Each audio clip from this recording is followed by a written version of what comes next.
I think of Slapshot truly in the Animal House, like Caddyshack, like vein of like, we're just now like figuring out edgy comedies and like, we're going to kind of do this. Whereas this is really like right in the middle of the 80s stuff, man. Like that era of movies, like Fast Times at Ridgemont High for sure is like the one that everybody thinks about, but of just like the weird, horny movies that like I think meant a lot for kids of that generation. But now looking back on them, they don't necessarily, the horny parts of them like just read so funny because it was just a completely different time in terms of like what people were exposed to and what they knew.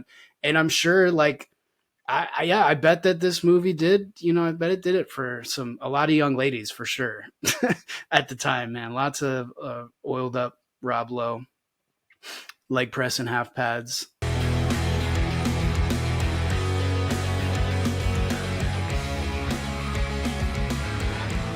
So, you having fun yet?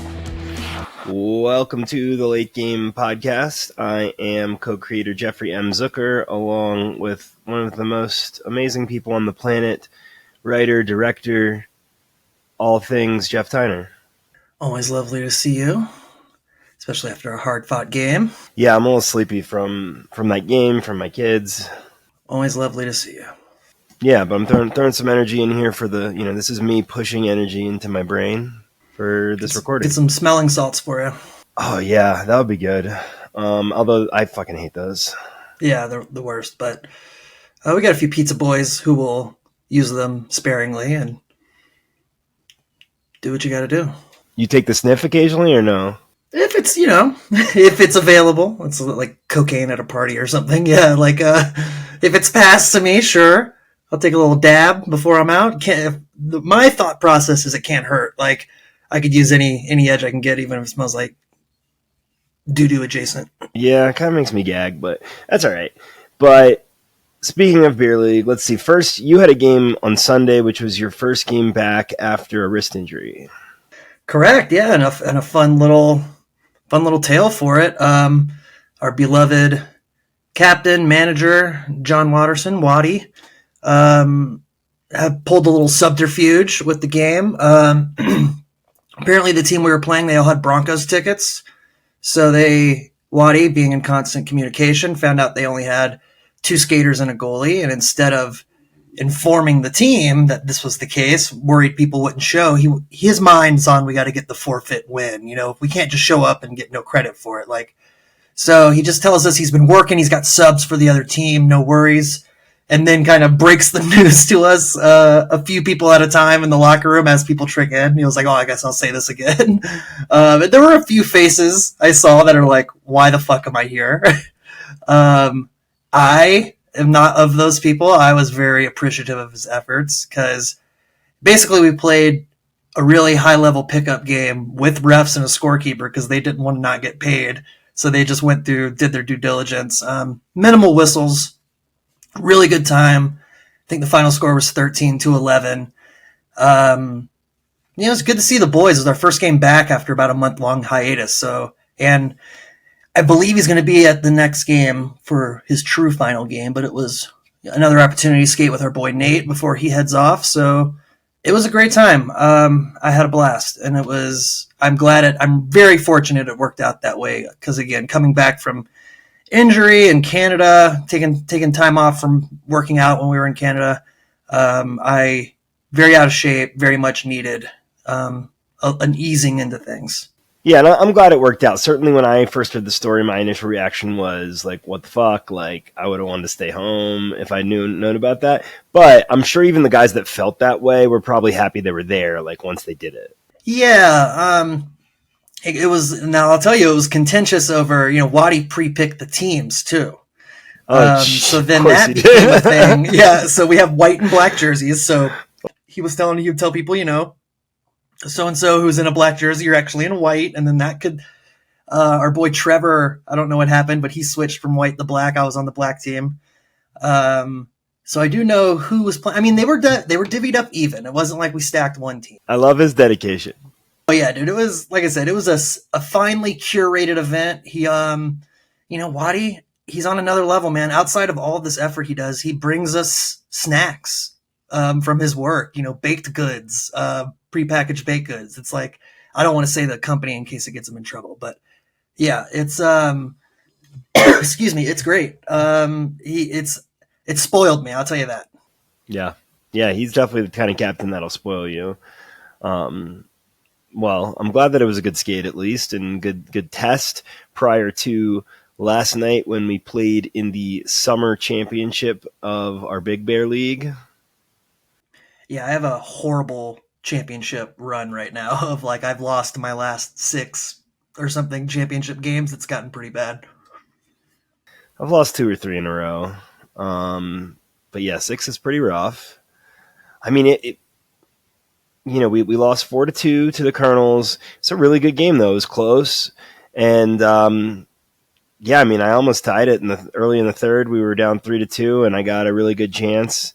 If I'd been more skilled or right-handed, would have been in, but got a little piece of it and went off the goalie's blocker. He was a very good goalie. Yeah, really good goalie.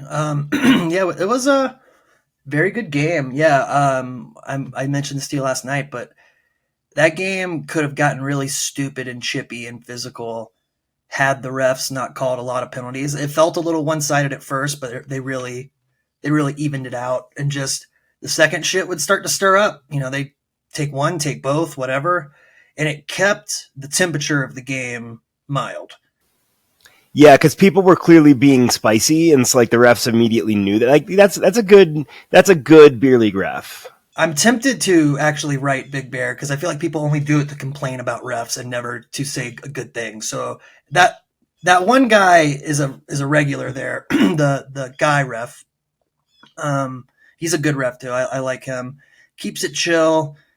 Tempers did get heated at times, but usually it was take them both, and it would calm down. So it was a fun game. Had our chances, hate it for Derek. I think I was like a -2 or something. Well, I don't know what the plus minus was. I know I was out there for a couple goals against. And yeah, I don't know. It was a rough game for me just in terms of getting back with the wrist. I don't have much zip on the shot, so I didn't really know what else to do. We had some good chances, a few in front. Yeah, you had a real good one in the third. Yeah, so we had an interesting sort of philosophical debate kind of unfolded in the third too. We can talk about. I don't know if you have any other points you want to get on first.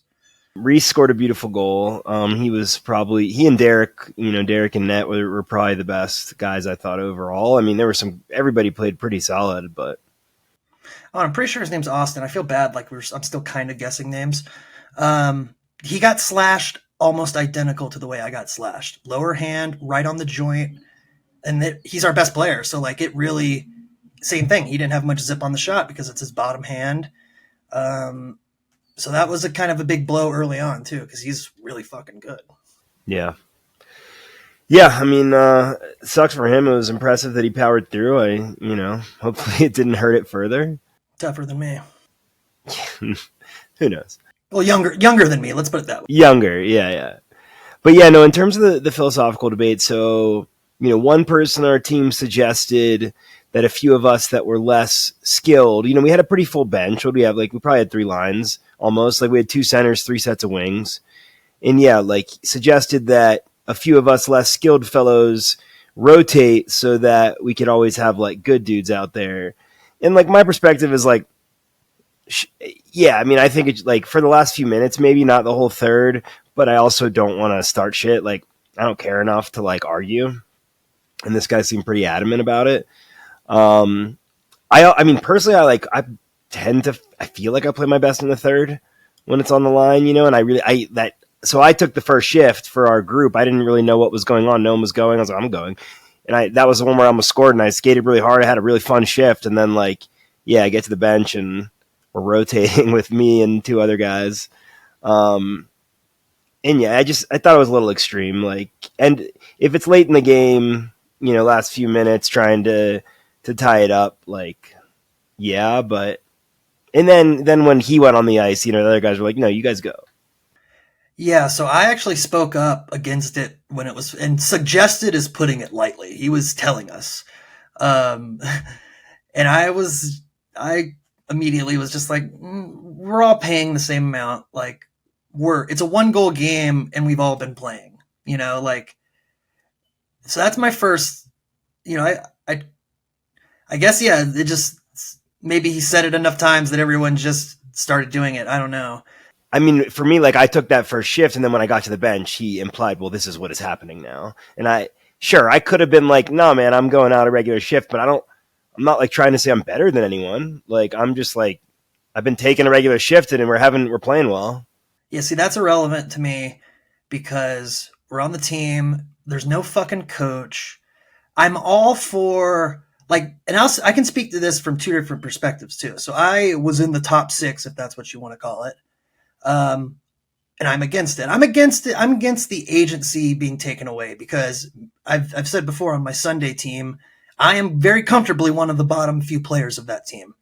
And I will bench myself in overtime.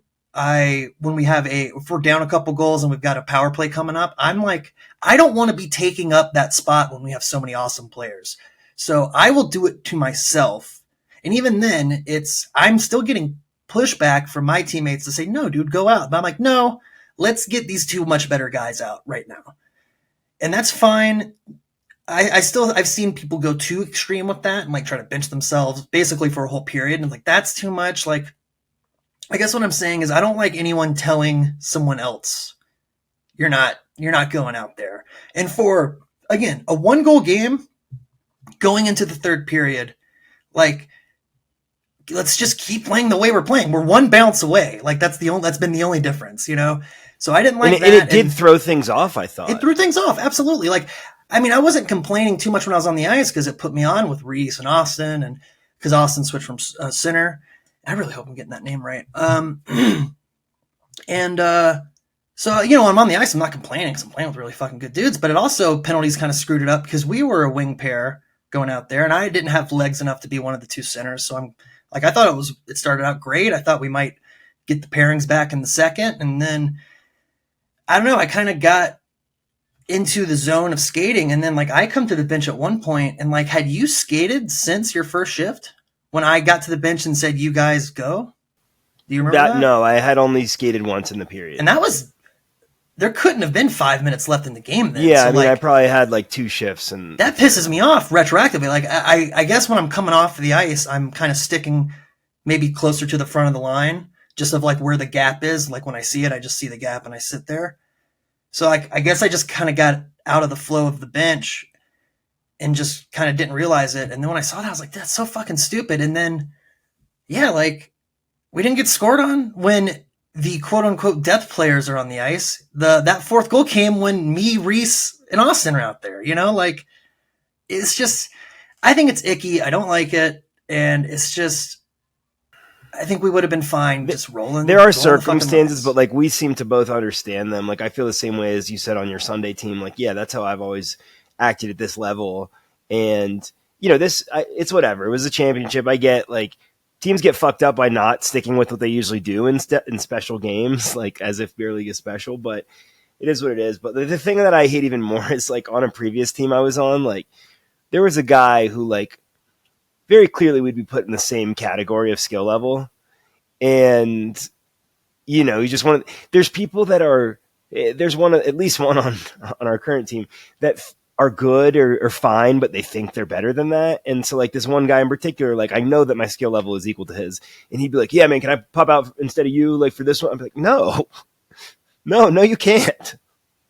Yeah, dude, it's ridiculous. And like, that's kind of, I don't know if a pet peeve might even be too much, but like when I see it, I want to attack it, is when I see someone, regardless of skill level, think they're way hotter shit than they are. It becomes my personal mission to humble them, like, and make them realize it. Like, yeah, I can think of a few guys right off the top of my head where I'm just like, I have to remove this confidence from you by force because you've given me no other choice. Yep. We've met those many times in the hockey world. But yeah, you know, we lost in the championship. Again, yeah, I commend the refs again because I was just thinking back to like, yeah, the penalties really jumbled our lines, but it's a good thing they made the calls that they did because like there were moments where like some refs just wouldn't have blown the whistle right away that would have gotten out of hand. Like I was in them, like I was next to them, I could feel them.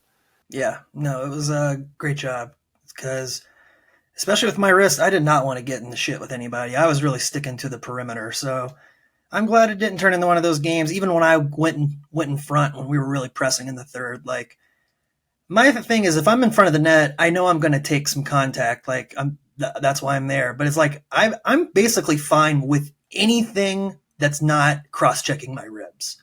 Like do whatever the fuck you want besides that, and like two hand slashing me. Like if you really lean on me, I'm not going to really push back. And if I do, then it's fair game to kick it up a notch, you know. But like, Sure. So yeah, I'm glad that even in I like a good net battle if it's respectful. Exactly. So even I'm glad those stayed respectful in the third, and not if those penalties weren't called, it would have gotten dumber. Yeah, and they did call a cross-checking on us toward the end there in front of the net. And yeah, it's fine.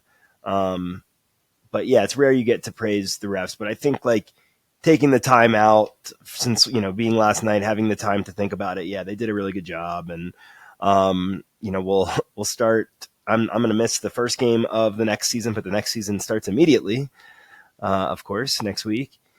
And we are once again going to be seal hams, or a mixture of canned hams and bear seals. I think it's Big Bear Yellow currently. Yeah, I think we're bear yellow right now. Absolutely. Does that mean they're going to give us yellow jerseys? They said something about like you have to ask to wear your own jerseys. Like maybe that's just for the first game, and then people can coordinate. I don't know, but I'm not on board. Well, we also last week we went to Toronto. The late game is, as of last Tuesday, as of September 10th, is officially available on Apple TV for rent and purchase, including in Canada, also on Apple TV in the US, UK, Ireland, Australia, New Zealand, and excited to have it further out there. We went to Toronto to create some content, to show the movie off to some people, to do a meet and greet. And yeah, overall I was really happy with how it went. And I think we got some really interesting people to see the film and share some things about it. And we got to, mess around. Some of us got to mess around on the ice a little bit. And yeah, overall, I think it was a valuable experience for the late game. Yeah, for sure. Always fun hanging out in our North York hood. We're always in the same spot. So yeah, we've gotten to really know one very small area very intimately. So it's always fun to come back. And we can't say enough to thank Scotiabank Pond and Cindy and Jason and Cookie over there. Like they were just so accommodating and welcoming for us. And yeah, I mean, couldn't be better partners. And it was great to get to see the rink in not tournament mode like we usually see it, like real world mode. Yep. Old everyday foot traffic. It was definitely a little more room to breathe, less like mountain of bags in front of the bar. Yeah, no, it was cool. Got a taste of a AA game, and then I guess we left before the OJ game. Yeah, Tyler and I watched a little bit of the OJ game, which was really cool. Like the bar at the pond, the penalty box, like overlooks, as you know, the main rink there. And so, Tyler and I are sitting at the bar watching, the Ontario Junior Hockey League, these teams play. And I don't remember what they're called, the teams were called, but it was basically a Dallas template versus a Montreal template. I was about to say, I'm don't quote me on this because I could be totally wrong, but I think like the Canadians looking team is like a big time one that a lot of big names have played on. Like I almost said John Tavares. I know he got like exceptional status, so I don't think he could have played there if he played in the bigs. So I don't know. They were the home team too. Like that's their home rink. Is it the Marlboros? Is that what? Maybe. That's one of the big teams, I'm pretty sure. But then again, like what the fuck do I know? It's just the Toronto Junior Canadians. Okay. Notable alumni: Keith Acton, Bill Armstrong, Brian Boucher, Anson Carter, Andy Chiodo, Devontae Smith-Pelly, Matt Foy. Just looking through some names: Brian Muir, Mark Napier, Ryan O'Reilly. Okay, that's cool. Tyler Toffoli, Mike Zigamanis. So yeah, they've had some cool alumni. But yeah, it was cool to get a taste of that. And like Tyler and I sat at the bar with a guy who was a dad from the other team. and just like was just telling us about the league and stuff. And like it was his son's like last year in juniors, so his next step, he's going to go play Canadian college. And it's such a cool route. And then now there's this whole debate in the NCAA now that there's the NIL deals. Like, can major junior players now play in the NCAA and Canadian college players? And someone's actually challenging it now. So there's somebody, I believe he was on the Regina Pats, but I could be wrong about the team he's on, that committed to going to ASU in 25, 26. And like, there's already this lawsuit going on right now to try to allow this to happen. So, it will completely change NCAA hockey for better or worse. I'm not sure. But like, now that when people finish in the CHL and the Canadian Hockey League, regardless of which branch, they would technically be able to be recruited by colleges. So like, if there's somebody that's a borderline NHLer or not even an AHLer that was great in those leagues, like they could now go spend 4 years at a BU, and one that's going to just like make college hockey older and more skilled, I would think. And then it just, maybe those players make it to the NHL when they wouldn't have otherwise. Yeah, I'm not sure for better or for worse. Like you said, I don't know the overall impact. Like my knee jerk is like root for the little guy, and I just feel like that means there's less, homegrown college hockey players, so to speak. But on the flip side, like I could see it feels a lot like talking about getting older when college football went through. I mean, there's still a good bit of people who have this COVID year. So, typically you play 4 or 5 years of college football unless you're really good and you leave in 3.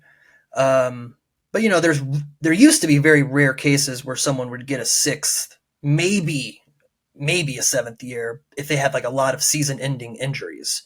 Like I remember Rodney Paulk, who played for Carolina, was like the very rare 6th-year player. I think he got his fucking master's while he was playing on the team. But now there's a tight end at Miami who's been playing for 9 years. From COVID year plus 3 injury years. Yeah, it's fucking nuts. He's like 20. There's like multiple 25 plus year old players right now in college football. A lot of quarterbacks, actually. So it's definitely, matured the game up a bit. But it's starting to work itself through it. But yeah, I don't know. Yeah, it'd be interesting to see where that goes.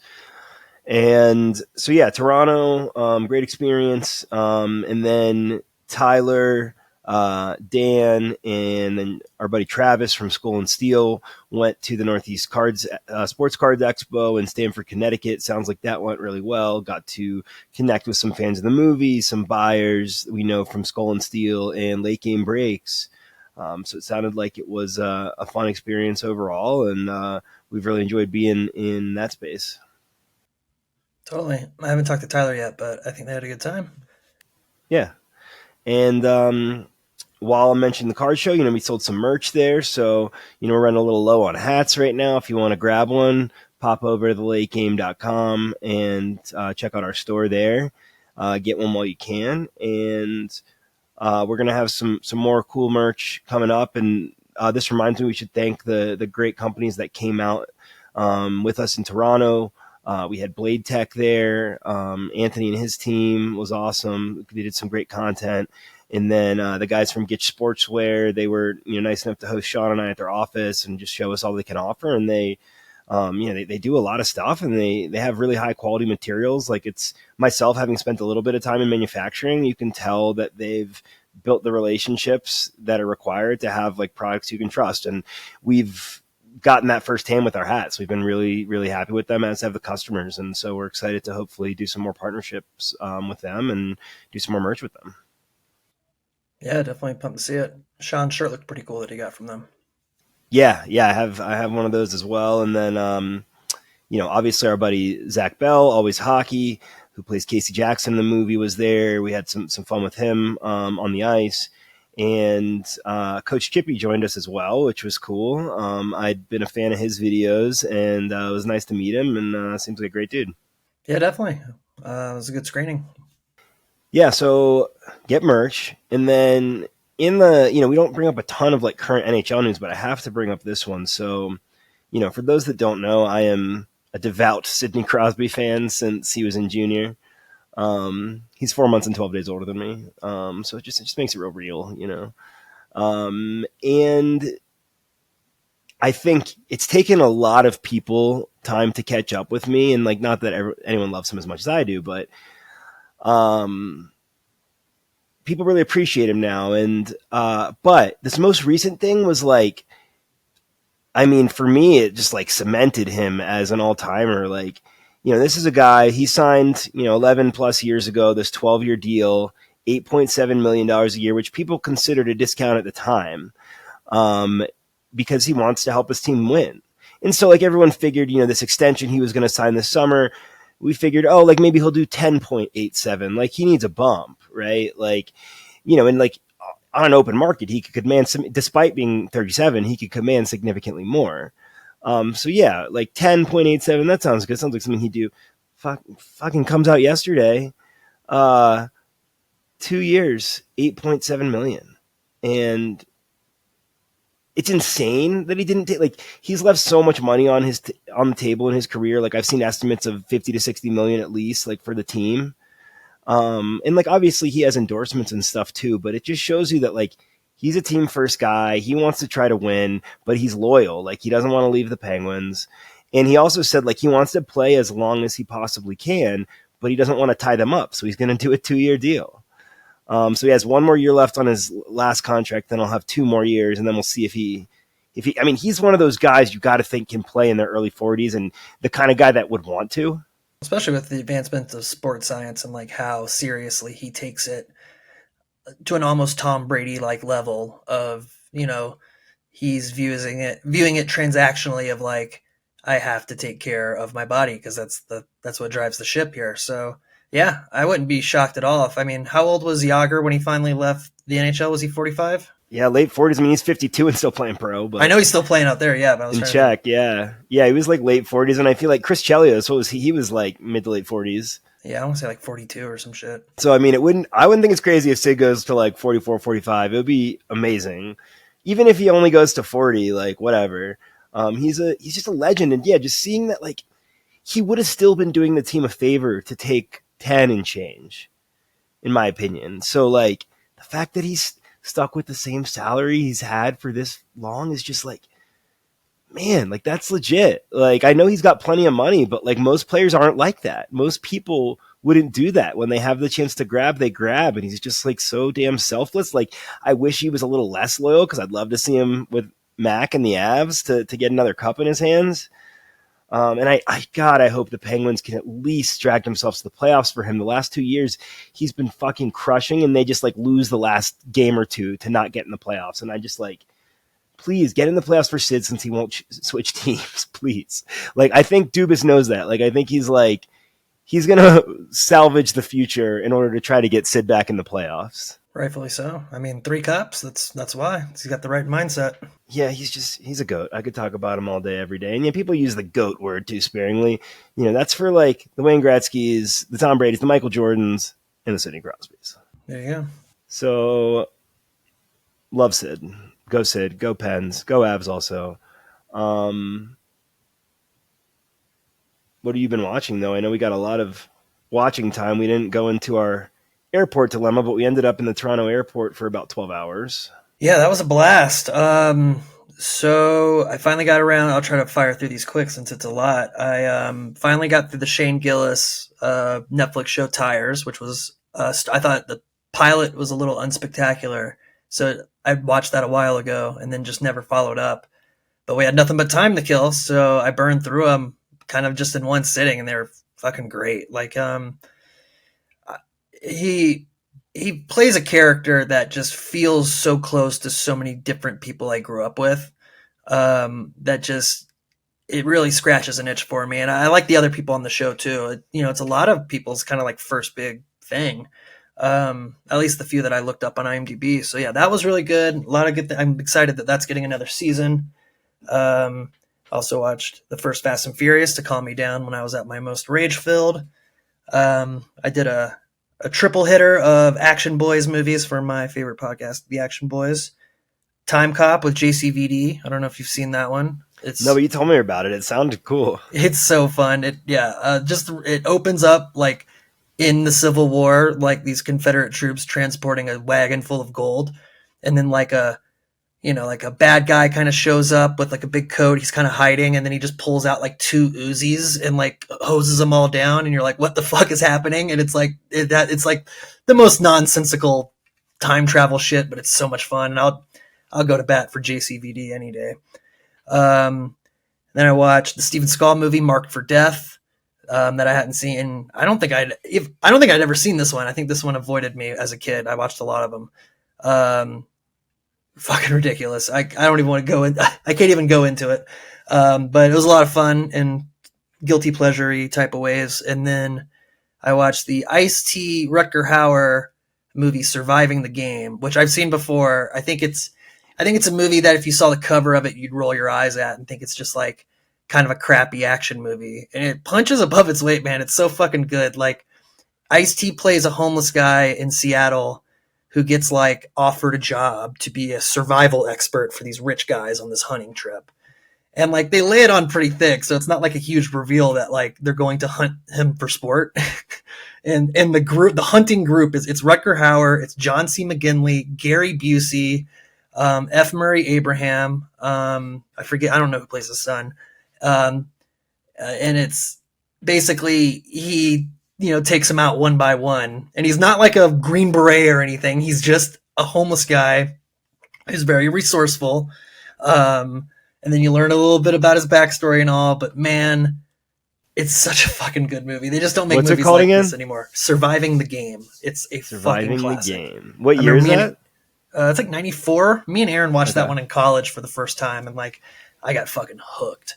I hadn't watched it in a while though, and it was a pure delight. And then I also watched my Gamecocks lose to LSU in an extremely frustrating fashion, but they played a good game.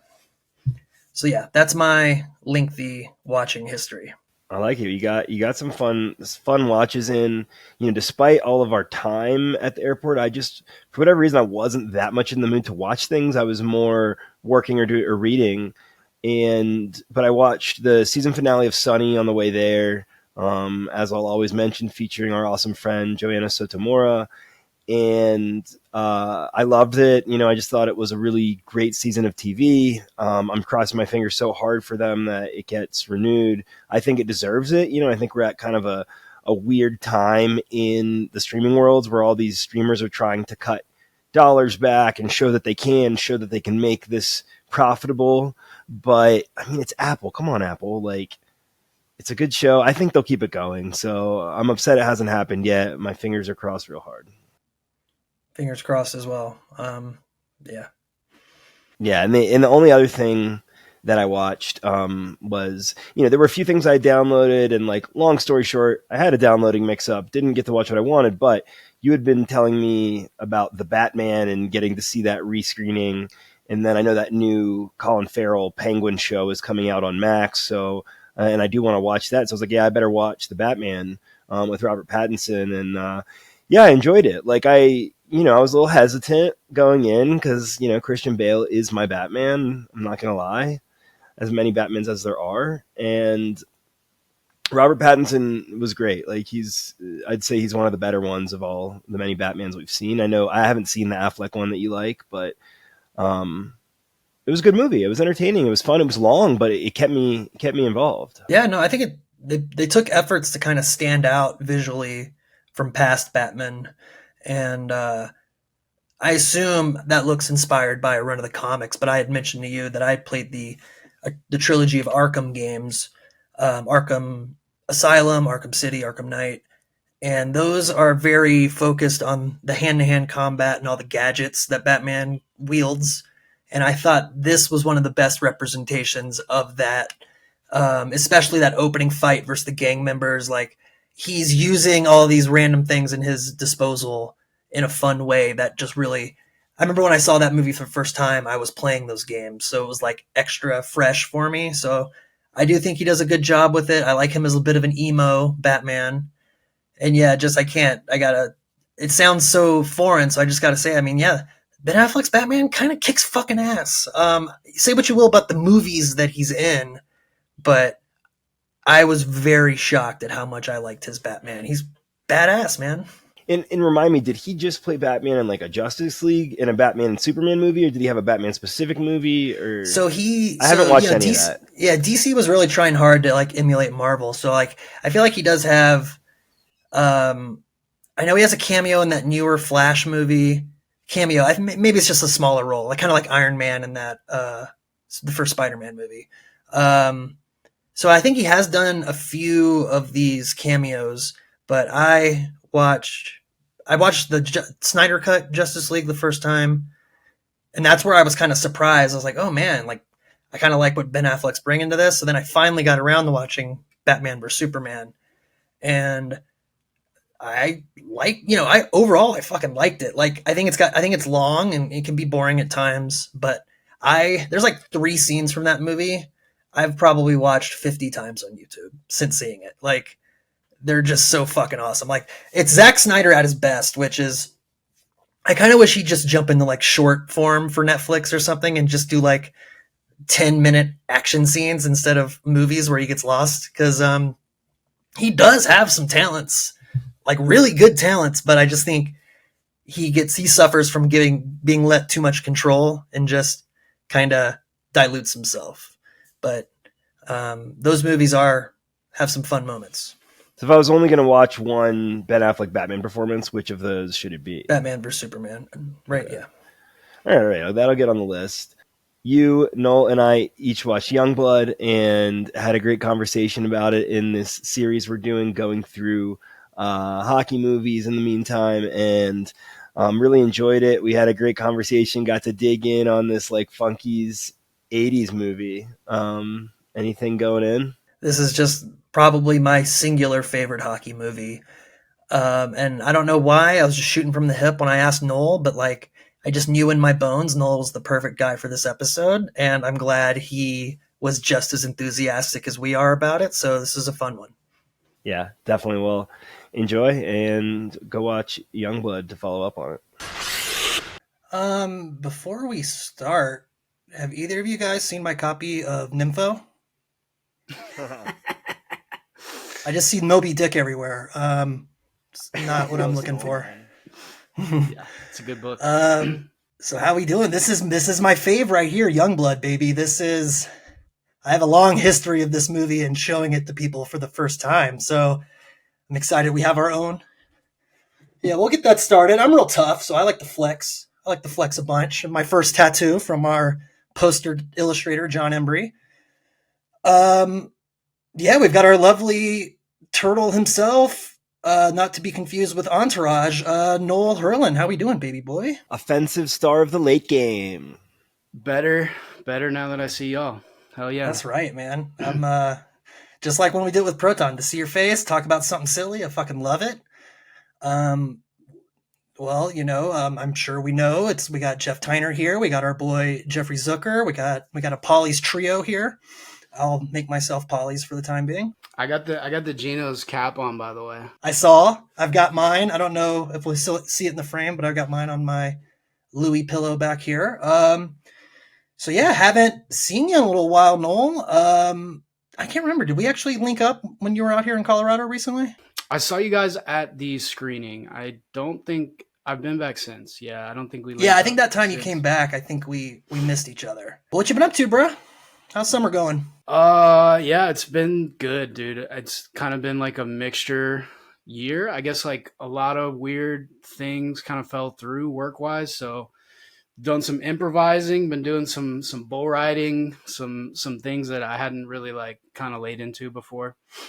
Are you filming bull riding or are you riding bulls? I'm not riding bulls. No. I'm doing replays of other people riding bulls. I was about to ask, is that with our boy Tyler Schwemme? Yeah. So yeah, Tyler is the dude over there. Everybody loves that kid. He's tough to hang out with because like everybody knows him, and yeah, lovable cat. He really is.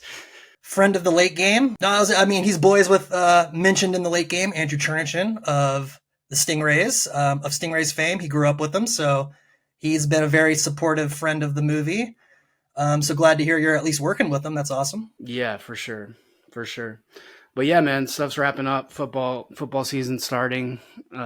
So yeah, this is it. This is like the meat of the year for the sports guys, where everything kind of overlaps. Just been busy as hell the last couple of weeks. I was back in Charleston for like 5 days for vacation. Saw my family, whole thing. Shout out to Fallon, Kevin's wife. She shot some photos for us. So shout out to her. She's the best. Kevin's the best. Yeah, but yeah, just been good, man. What about y'all? How's summer been? Summer been good, man. We've just been working on movie stuff. I mean, this will come out later, but we've been working hard towards Canadian distribution. I say we, really, Jeffrey Zucker's been leading the charge, so thank you. Yeah, no problem. And yeah, trying to get on the ice occasionally. Do you get on the ice these days? Nah, man. So like, I was doing the three ice stuff, but like, yeah, the league kind of paused for a year. So I didn't get a chance to do that this summer. And yeah, I have to be honest, like I really am itching now. I kind of like, I didn't have a whole lot of motivation before, but I think like missing that out this summer, I really was like, didn't realize how much I was looking forward to it. And yeah, I think the time is coming. Going to see me out there solo doing some Kansas City pickups, trying to get my Riley on. So I love it. I love it. yeah. There is I think I said this in the last one, but there's this outdoor league here in the winter that I really want to get in. So I'm going to really attempt to do that. But yeah, I would love to get back on the ice. Yeah, you got some celebrity. I got yeah.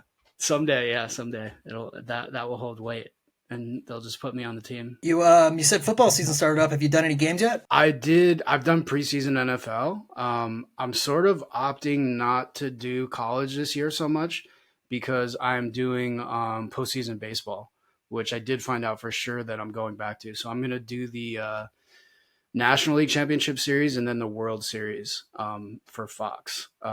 It's so much fun, dude. It's such a cool opportunity. It's great work-wise or whatever, but like it's totally like we don't even know where we're going till the teams play, and then you go. It can be coast to coast. It can be kind of wherever the teams go.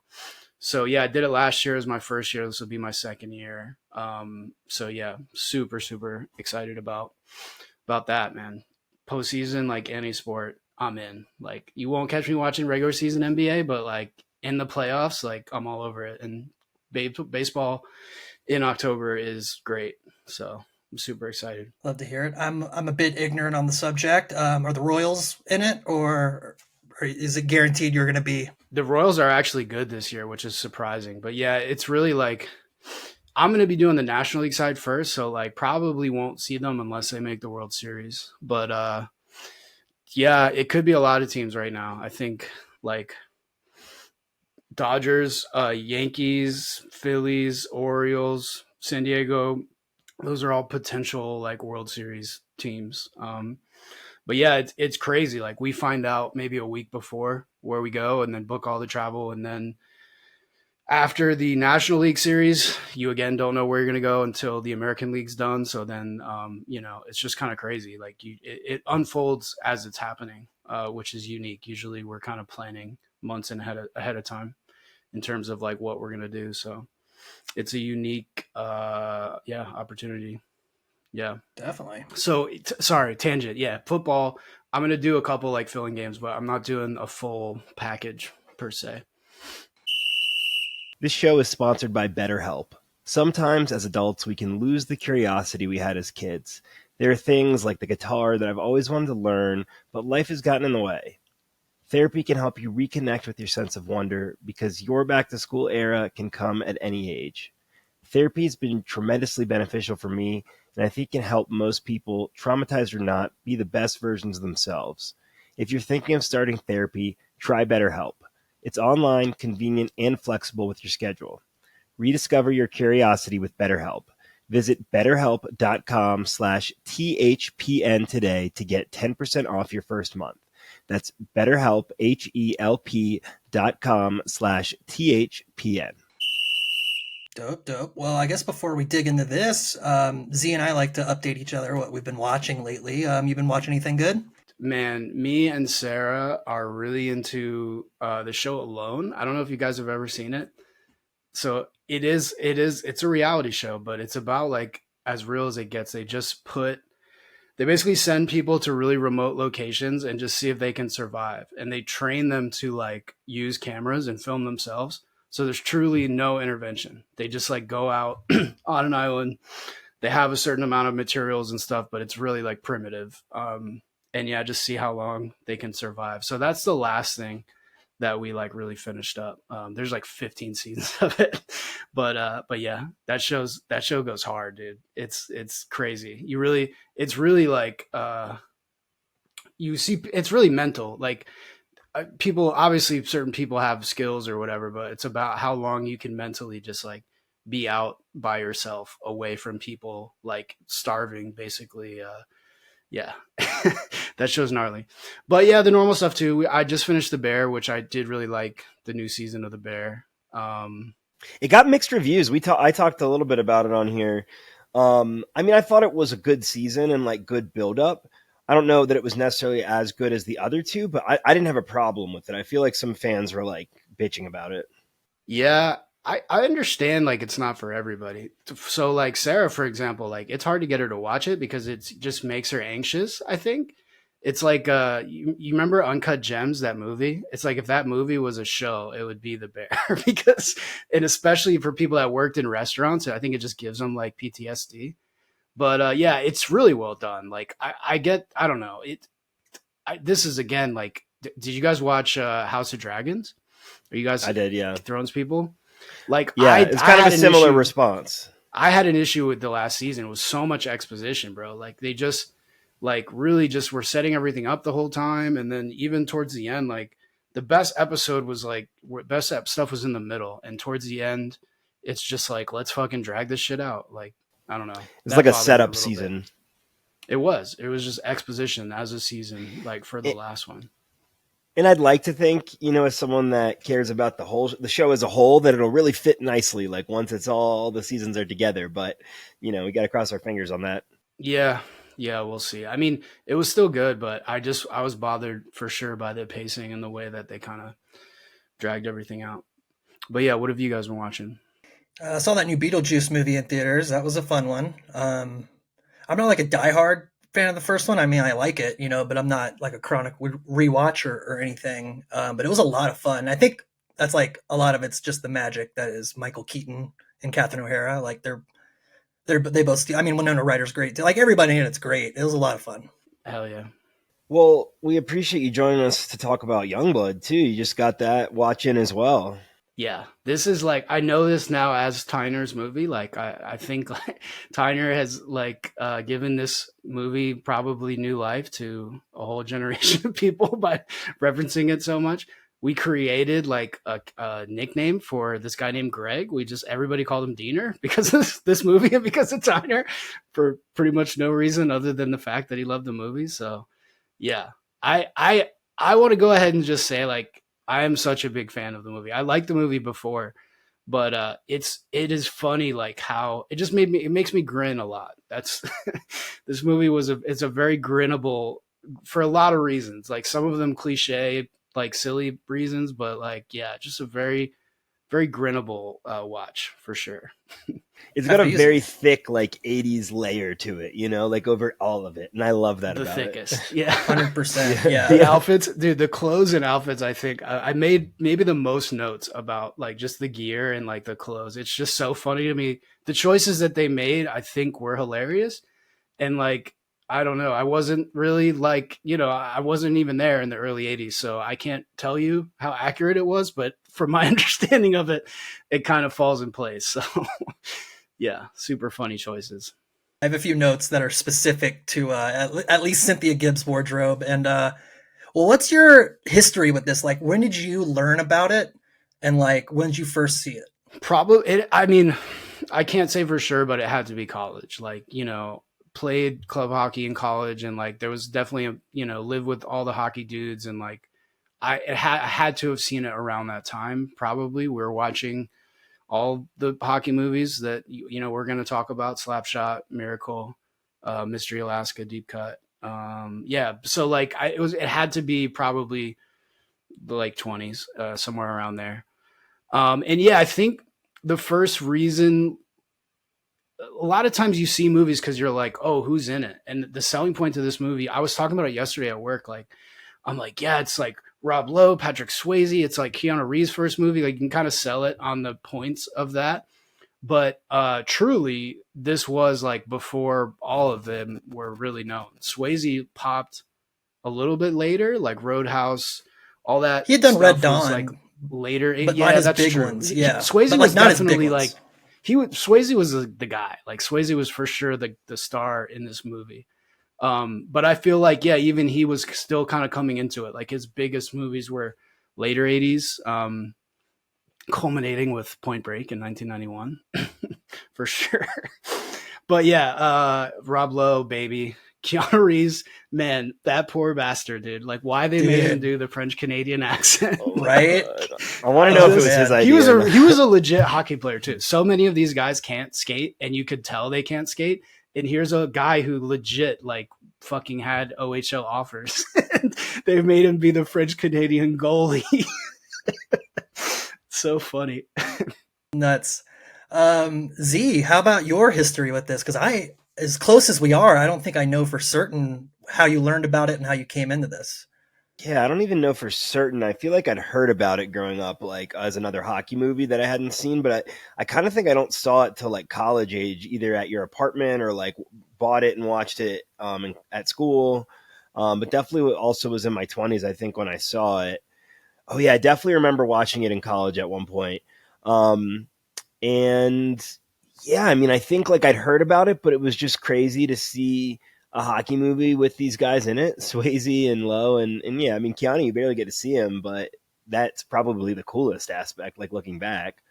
So yeah, I think I was just pumped to see another hockey movie. And, you know, the hockey itself it's like hockey's more of a background thing, I feel like, in this movie than like it was in Slapshot that we recently talked about.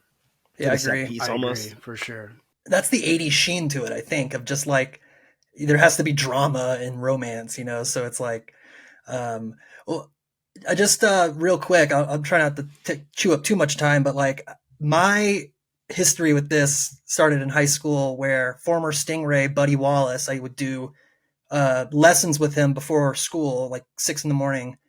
And I just like flipped the puck up and was dicking around with it. And he's like, oh, you did the Youngblood move. And I'm just like, what the fuck is that? Because I think there was a restaurant called Youngbloods in like the early 90s. That was the first place I went to in my head. And he's like, oh yeah, this movie, best fucking hockey movie ever. It came out when I was in junior.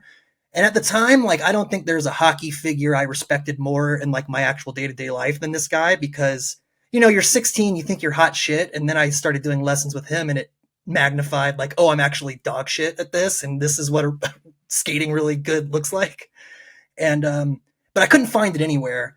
So I went to a Canadian DVD website to buy it, and it didn't even have like a preview image, you know?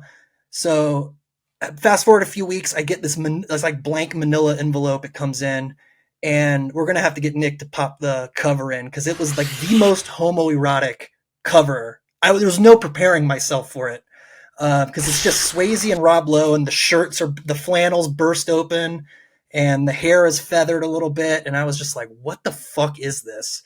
And I was like mouth agape the whole movie. Like, it was the hockey in it. I love this movie. I'll have to remind myself constantly how much I love this movie, but the hockey in it is dog shit. It is so slow. It's like, it's so obvious Rob Lowe can't play hockey. And it was like just the angles and like the feet images. But it was a game changer for me. Like, it instantly became, and I had that, like, I lost the DVD in the last couple of years, but I mean, I wore that thing out, and like, I am constantly, like you mentioned it earlier, Noel, of just like, if I find out someone hasn't watched Youngblood, I'm like, well, we're watching Youngblood now. Like, get ready for it. Like John Embry, I was his first watch on the, you know, first night he indulged in something. I don't want to burn his cover, but like, it was a very memorable first night for him of events, Youngblood. And yeah, like you mentioned, with Greg, our buddy Greg, who's in the special thanks of the movie, it's not just like called him Diener. He was A, handsome, B, really fast, scored some goals. So there was some overlap there. But yeah, I just love how Diener really caught on as his name after that. And it's just really heartwarming. So I think we can jump right into it, man. And going back to my first watch, like the fact that Rob Lowe has his like workout slacks when he is on the ice by himself, like that was like the first thing I noticed. And it's just like they really set the tone with, okay, we've got a little like on the pond home video, and then this kid is just by tractor light training, like in slacks. I just wow. So that was my very first note, and I read those as khakis. I also they did. look like khakis to me, and I thought that was such a crazy choice because why not jeans? Like every other outfit in this is just full jean jacket, but for some reason he's wearing the fucking khakis and his short sleeve jersey, which is another crazy thing. But yeah, like I thought they were khakis that in that very first scene. Yeah, I say slacks. I mean khakis too. Just kind of like not the pants that you would train for the NHL in. Let's put it that way. Yeah, not good pants to skate in. Super rigid. Yeah, not something that you don't like. Even at a public skate, you don't see people skating in khakis. It's an awkward not a great material. look. And then they went back to that footage like before the final game when he's training. Yeah, they did. I bet it was the same shoot for sure. Because same everything. Yeah, they didn't change a thing. And I mean, another thing that sticks out in that opening bit is like, I love the fucking music in this movie, like top to bottom. Every bit of music from the opening to the closing credits is a banger too. Like I can't say enough good things about it. Highest quality soundtrack. Tyner and I were just sitting on the DVD menu for a while. We were like getting our shit ready to watch, and I was just jamming out, man. Whatever song that was awesome. I don't want to fast forward too much, but the the scene in which they're all lifting weights in full gear or like half gear or whatever, and they're playing a song called "I'm a Real Man." I stuck around to the credits to see if that song like existed before, and like I'm pretty sure it was written for the movie because I don't know, like I just don't know where that song could have came from, but like it's kind of after it's right after the tryout. The dude's doing leg presses and he's wearing full gear, just and it's like this is real men shit right before they grab him and forcibly shave his balls. God, we'll get into that. Yeah, we can dig into the sexual assaults in a little bit. That's another. Because it's not full gear. It is oiled up, bare chested bottom half gear with no skates. And so that's former Maple Leaf and NHLer Steve Thomas Stumpy that Zucker and I played in our charity hockey tournament with. And just to get this in while he's on the subject, like he was my first favorite Maple Leaf. And I went until a few years ago before knowing that was him in the movie. So that's one thing. We asked him a couple things about Youngblood when we play with them, and just off the top of my head, Rob Lowe needed like 4 costume assistants to put his gear on, and they would chirp him a little bit. He said Swayze was like, I guess he had a figure skating background, but also like a dance background, so he was like a legit athlete. And he mentioned something about Keanu. It wasn't super memorable, but like. One more little bit is just like Cynthia Gibb, the lead in the movie, when Steve Thomas played for the Islanders. They were at a club one night and she's there, and he's like, she's a total babe. So he's like, hey, what's up? I'm play for the Islanders. I was in Youngblood with you, thinking like that's a good opening swing. And she was just like, I don't give a shit, and just fucking walked off, which like I think that sums up how she feels about the movie, I guess. But yeah, those are our Steve Thomas stories. Yeah, that's crazy that you know that guy, honestly, because that man, that it's a like 5 to 10 second scene, but it's just so fucking hilarious. Out of context, like that scene makes absolutely no sense that would ever be a thing that was happening. The oiled upness. Yeah, I feel like there are those moments where like, was there not one person on the set that's played hockey before when they decided to do this? Like, that's how I felt about them working out in the gear. Yeah, I mean, there clearly were. You could tell they had consultants. Like they stuck around to some of it. But like, okay, so I want to talk like the gear specifically too, because this was a big note. When they in the tryout, when it's Rob Lowe facing off with Swayze, he's wearing the Jofa like Gretzky helmet, the famous one, and then Swayze's wearing the kind of CCM that they always wear. I think it's like the HT2 or something, the one that they end up wearing throughout the end of the movie. But those are the two, like, my two favorite hockey helmets of all time, 100%. Like the most iconic, just like represent an era of whatever. And yeah, I throughout my life have looked on eBay for both of those helmets, but like always chickened out because it's gross to buy somebody's used helmet. And like, yeah, I guess you could get a replica or whatever, but like, yeah, those helmets look so sick. And yeah, super, yeah, I love like the way that both those helmets look and represent, like, you know, the early 80s and then really the 90s. Have you guys seen this footage of like the roller league? I forget what it's called, but it's all over Instagram. It's like the beach shit. Pro beach hockey. That was awesome. Yeah, that one. They all wore those like CCM helmets. Like they're the gear from that league is elite, dude. Well, Z and I were talking, like, that helmet goes back to like the 1980 Olympic team.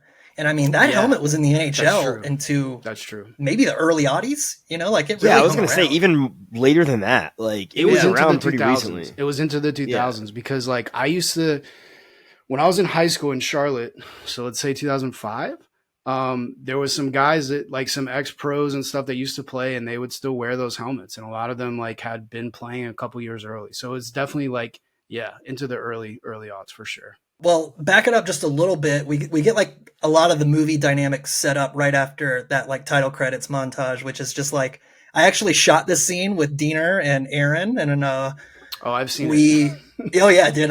We might have to try to, if I have it still, pop it in here. But you know, they really laid out that his older brother, lost an eye playing hockey. They work on a farm. I love that the synopsis is they refer to Dean Youngblood as a 17-year-old farm boy. I love that. And then, you know, we have a quick little car scene on the way to Canada, and then we're right into the tryout. And this is where we see Racky, who is just, when Zucker said that he hadn't acted in anything else, I was shocked because he's great in this. He looks the most like a hockey player out of anybody in the whole movie. And he's supposed to be like the goofy, like goon or whatever. But like, yeah, he looks like every hockey player ever summed up. He is a legit hockey player. He played years in the OHL, a couple other leagues here and there. So George Finn. Yeah, he's legit, man. He was in one other movie I saw, but he's been in 2 movies total. I was saying he could have easily been like a henchman in those Joel Silver, like 80s action movies, like 100%. He would have been great. Like, he's not a bad actor, man. Like, I think a lot of it's just like him playing himself in a way, but that's not, as we all know, that's not the easiest thing to do. And I think he's great. Yeah, for sure. And we also see Ed Lauder, man. I have like 5 notes in this that's just like, Ed Lauder is fucking gold. He's so good in this because he represents definitely the coach of this era being a hard ass, but like he has layers to it, man. Like I can't say enough good things about him as the coach, and the assistant coach is even fucking awesome. Like, yeah, I don't know. I have a lot of notes that just say Ed Lauder fucking rules. I agree. Like in terms of like really impressed with on the rewatch, in terms of trying to be critical of the acting, it's Swayze and Lauder for sure. Like the two of them really hold up this movie in an area.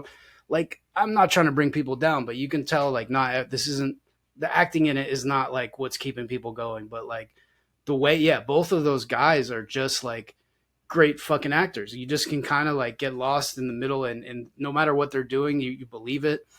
Yeah, Lauder, his bench lines are so good. Like his interactions with the refs, I think, are really funny. They're always getting on that one ref that he's finally I won't get too far into the end. He praises the refs one time in the very end of the movie, but anyway, the ref is criminally bad at his job. A beast of an actor. Yep.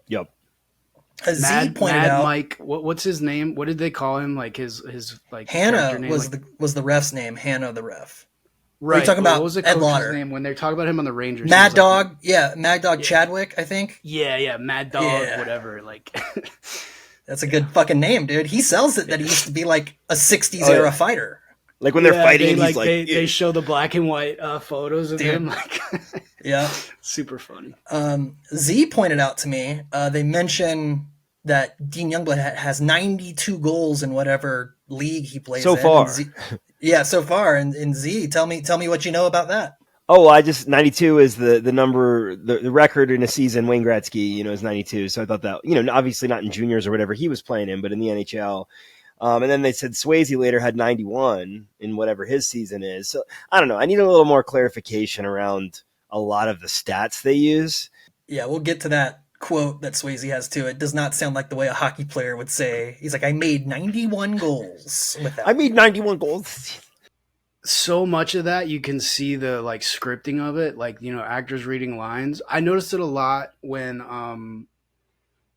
I forget her character name, but when the lead you just mentioned Cynthia, when they're Cynthia like Gibb, yeah, Cynthia Gibb, when she's going through, they're in that little locker room, and he's like, I thought you didn't know hockey, and then she's talking about her dad's career, like it's like a monologue of just shit that she does not understand.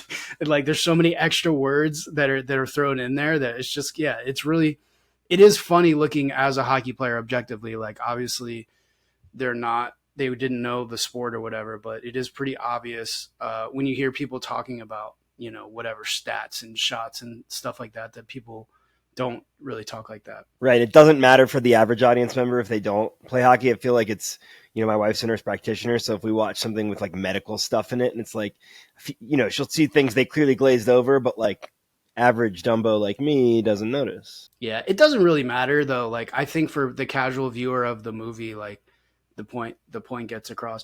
There is like a real fascination with points and like goals, and like it comes up a lot. Even at the end when the kids ask for the autograph and he's like, oh, how many points do you have? Da, da, da, da. Like that's not something that you would say to kids. That's not like the first thing you would say. Yeah. What if you're like, 1, you suck? Well, yeah, the kid who didn't score is like, why not? It's like, well, maybe he's new to hockey and sucks, and he's not a goalie. Like, and you're making this little kid feel like shit.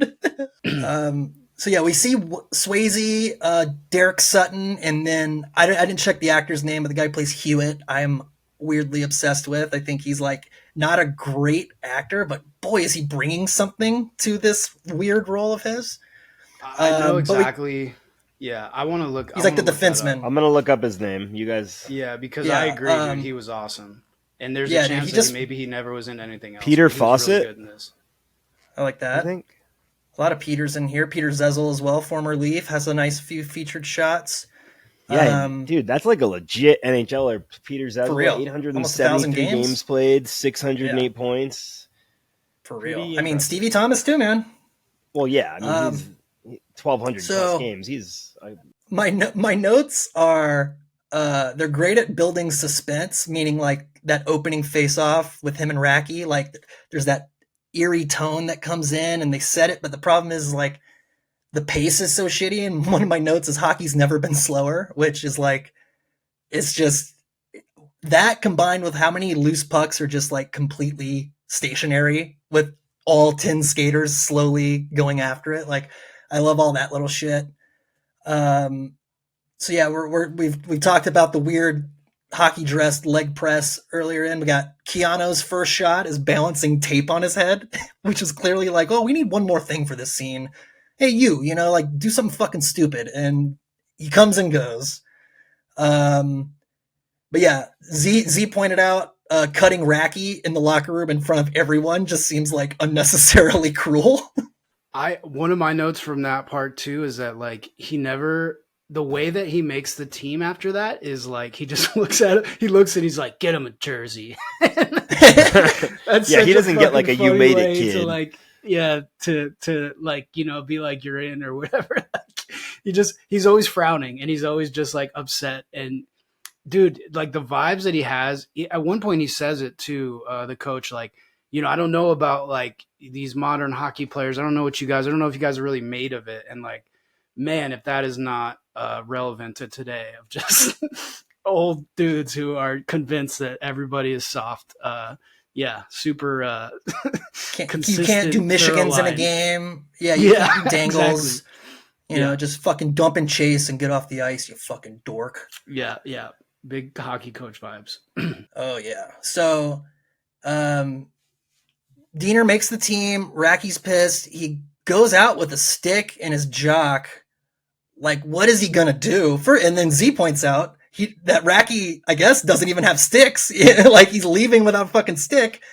And then he leaves, and we have our meet cute with Cynthia Gibb. The towel falls off though. That is super important. Yeah. Like the fact that Are most people wearing their jock under their at towel? the moment that it does. If Racky did turn around, he would have had to fight him just ass naked. Right? And that's intimidating. Like maybe I don't want to fight you, dude. Put some fucking clothes on.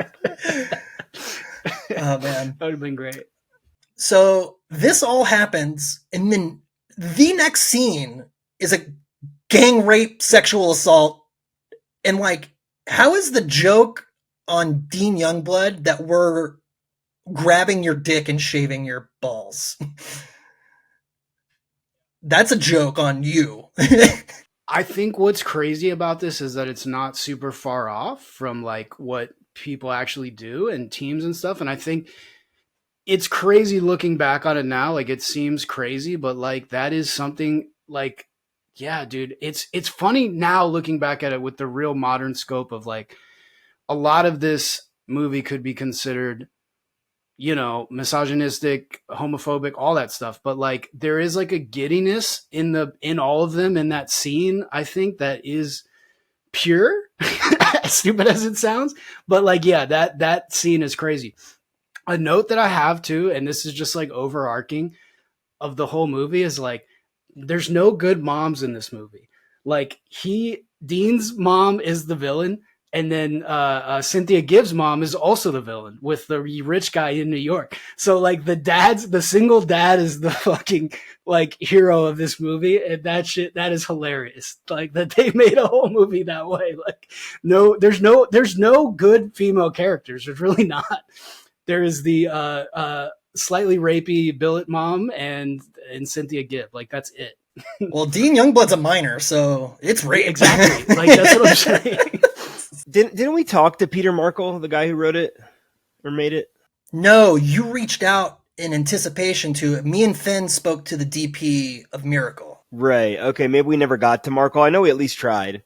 Yeah, we tried, and it didn't. You left him a message or something. I think you were able to get a phone number to leave a message, but nothing followed that up.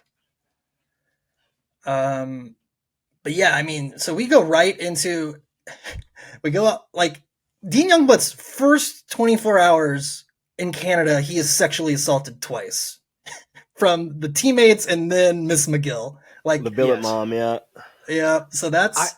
As an overarching note, I want to point out, I thought that this was so much hornier of a movie than I remember it being. And like, just watching again, it's funny now looking at it. Like I understand, like we got these like hot guys. We're gonna fucking, the towel's gonna fall off and all this stuff. But like, yeah, there was an overarching horniness that I didn't know. I don't think I noticed it earlier. I think that's the 80s too, man. Like yeah, it's like the 80s as a whole has a porn vibe, but they really gave it to this movie. Yeah, but it's so wholesome too at the same time. Like it's really giggly. And like I want to, we're about this time. Like I want to talk about when he pursues Cynthia Gibb. So they meet outside the movie theater, right? And like at this point, they don't know each other. All she's done, she's seen him one time. She's seen his ass in the locker room, sees him coming out of the movie. They have this interaction where nothing is really said. She gives him popcorn, and then he just follows her. Yeah. Like he watches her through a window. And like she's into it, but it's again like super not cool. Like not a good thing to do, to just follow the girl you like into a CVS or whatever to buy some smut. Like when she sees him through the window and like gives him a smile, you could totally see her just being like, "What the fuck?" Right. I mean, there's the shot before that when he is behind her lurking on the sidewalk. Like you could put the Halloween theme or Friday, any horror score could go over that shot, and it is horrifying. Yeah, for sure. It's again like this is just movie shit. Like they're both beautiful people, so we're just like, oh, this is fun. Oh, it's but cute. Like, dude, if those are two normal ugly people, the story's way different. Yep.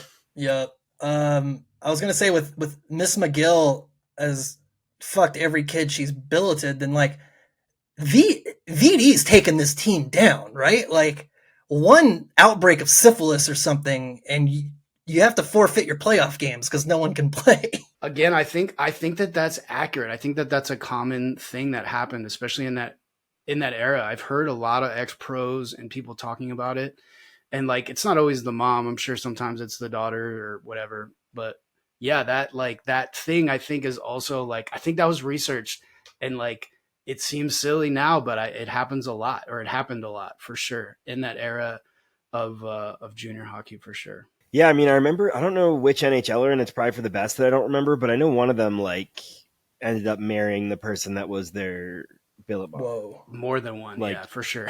Yeah. Well, yeah, but like there was one story in particular. I just don't remember who, thankfully. Yeah. Yeah, that shit's You're right. nuts. It's better we don't look that up. Yeah. So yeah, we go from Miss McGill to like everyone's having drinks out at the bar. Post-rate beers is what my note says. And God, they treat this bar shitty. They're the worst customers. My favorite unnamed character is the guy who looks like Tom Hanks with the fake teeth. They put his teeth in her drink, which then she laughs about after. Like, what a crazy move. Crazy move. It's, hey, look this way while we slip something in your drink. That's a rough start to a bit. And then I gotta read this one Keanu line that is, that man is fucking an animal. Which is like, there's so much Bill and Ted influence on that French Canadian accent. I fucking love it. Before the drink setup too, like, so, okay. Swayze has a line that I wrote down before his first toast. He says, thank God there's still a sport for middle-sized white guys, which is like super on the nose. But then the guy Huey says the thing about hemorrhoids. And like, again, that's like a setup line. Do you remember that line? He's like going to take his pants down. And like, again, the females are depicted as being into it, but like 10 times out of 10, those women are walking away. If you're like, I have really bad hemorrhoids, I'm about to pull my fucking ass out and show you my hemorrhoids. Like the giddiness about that was not accurate. Yeah, give me a few more drinks and I would love to look at your swollen, scarred asshole, please. Sounds great. Yeah, I mean, that's just normal life. That must have just been the 80s thing. Like, they were probably into that. Z and I were talking while that scene was going on that, like, so, you know, Slapshot's a real fresh watch for us. And one thing we pointed out in Slapshot was how much they nailed the team dynamic, whether that's on the bus, in a hotel room. Like, they really fucking nailed it in a weirdly wholesome way for that time. And then this just seems it's like, instead of having team building, it's like, let's do these National Lampoons kind of things.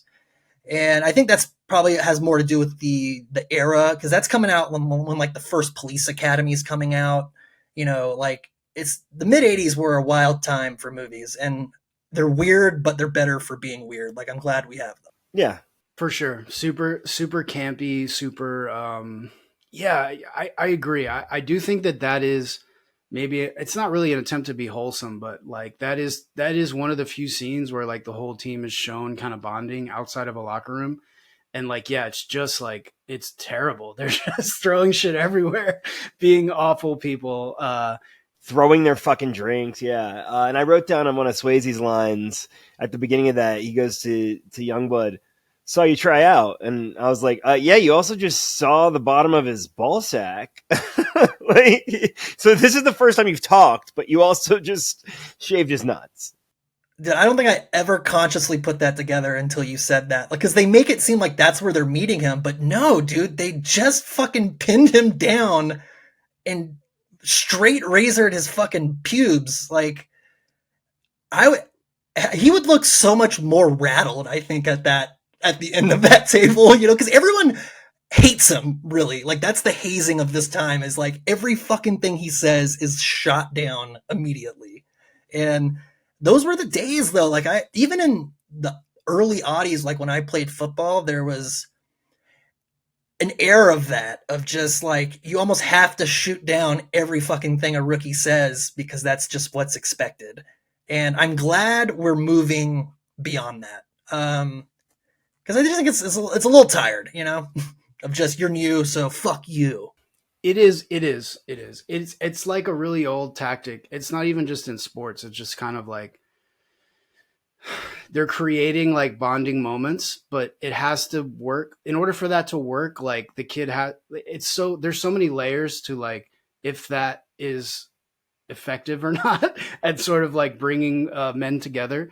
But like, you see the same thing in like war movies and things like that. I think that like when groups of men get together, they do tend to like gang up and do shit like that. I agree with you. I'm glad that like that era is over. I also think that like some version of it will exist forever. There's always going to be rookie parties on teams. There's always going to be stuff that you do. I think getting them really drunk is probably going to happen forever. Like that's definitely a thing that every team does, especially as you get older. But yeah, I see what they were trying to do. I get the intention behind it. But yeah, in a microscope, it's super weird to look at, and it does look bad for sure by today's standards of just like how awful these dudes were. Yeah, like I think for it to work, it's like you have to counter it on the full other end of the spectrum, like so there has to be a warmth once you're on the other side of it that like okay, now like after that practice there should have been a locker room scene where like they give them a sarcastic round of applause and they're like welcome to the team, like that's what a scene like that misses for I think what it's trying, because that's the thing is we never really get a scene now that I'm thinking about it. Like you have the thing at Swayze's apartment where they're bonding, but then Z brings up like how long has it been since he had his nuts shaved, like a great bit should have been him scratching his ball like pube area the rest of the movie because it itches. But yeah, it's a weird vibe. I feel like they kind of imply that like, hey, he's part of the team now because like now he's playing well, and they're like, oh, we like this guy now because he's good at hockey. But yes, they don't really give us that sort of full circle like he's a member of the team. It kind of just is. His first breakthrough with Swayze is on the ice. They have the argument like at the face-off, like, oh, you should pass it to me or whatever. And then this part was so funny to me. It was like their chemistry moment was them doing 3 circles in the neutral zone, just passing it to each other. And the announcers they've been playing together for years. Like they've been playing together their whole lives. Yeah, exactly. Dude. And every now and then they'll go a little in the neutral zone, passing it to each other, and everybody's like, "Oh fuck, dude! Oh my god!" So like, and each pass is like 3 feet too. It's like they'll go wide for one of them, and he is truly like 18 inches away from them. Yeah. It's so good. It's one of my favorites. To layer onto your point about everything being slow, a note that I had was like, it looks like they filmed this stuff slow, intending to speed it up, and they just never did. Because some of the wides and the kind of like some of the larger like out shots, wide shots are full speed hockey. But then every time it's a close up, it's so slow. So it just seems like it was a weird stylistic choice because it's not so slow that it's like dramatic 80s slow motion. It's just like, no, we're just going like. We need to stretch this out. The movie is 75 minutes if there's no slow-mo. Maybe even like 45 minutes. Yeah. So we have the hazing. We've already talked about the stalking scene out on the town. I do have one note of like, he hasn't hit his comedy era yet, but like in the 90s, dude, whether it's Wayne's World, Tommy Boy, like Rob Lowe has serious comedy chops, man. And there's just one little bit where I really think you see it, and that's him pulling the Nympho book out. He's like, yeah, she got me a book. And then just, it's like he could have played that big and more slapsticky, but just like the head down look after seeing what he pulled out is, it was really refreshing. I think that scene needed it too, because it was so fucking weird. But yeah, I was a big fan of that one.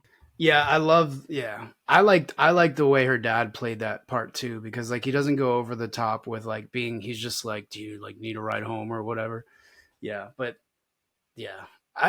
Rob Lowe is sneaky. Like you can see that he has this kind of legit acting in him, but like I don't know, man. This movie, like there is like a corniness to some of the choices that he made, and again, I think it was of the time, but like it just seems like they were like, he's hot, like let's put him in this movie because he's not always there all the time, and like a lot of his.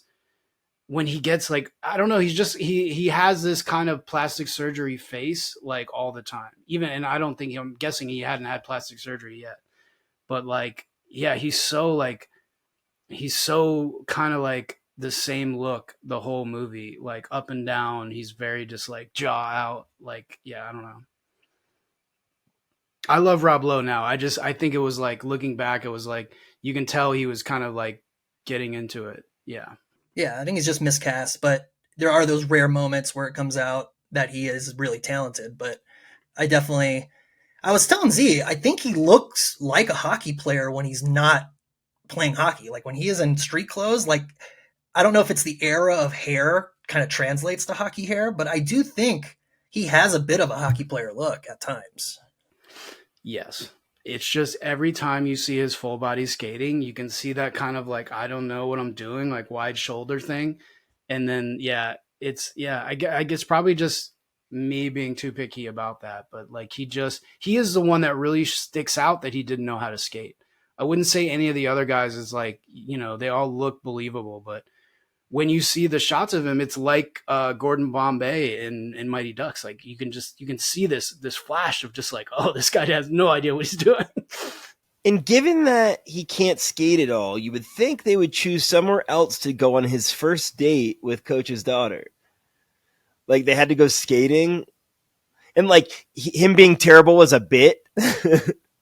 The public skate bit is funny, and I have a lot to say about it because like I grew up going to public skates when I was a kid, and like that was like the social thing that we did.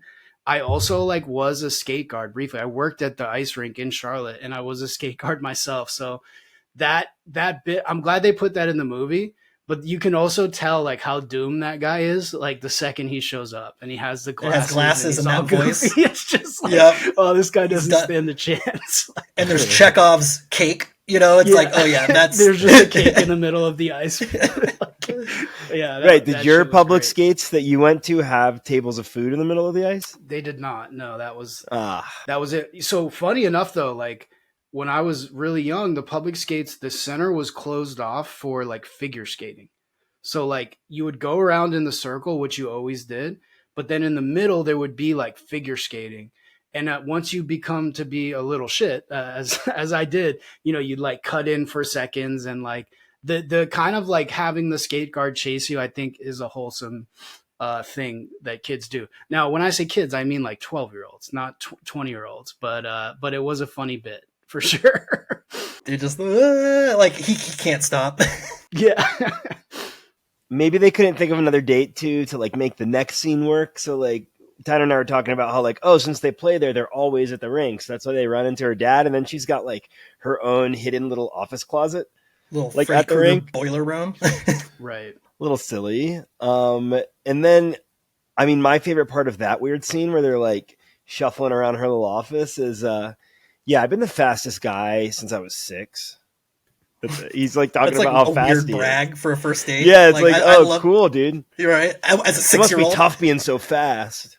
Especially her, who's been around countless hockey players her whole life. Like I can't think of like a brag that would fall on deaf ears faster than just like, oh, cool.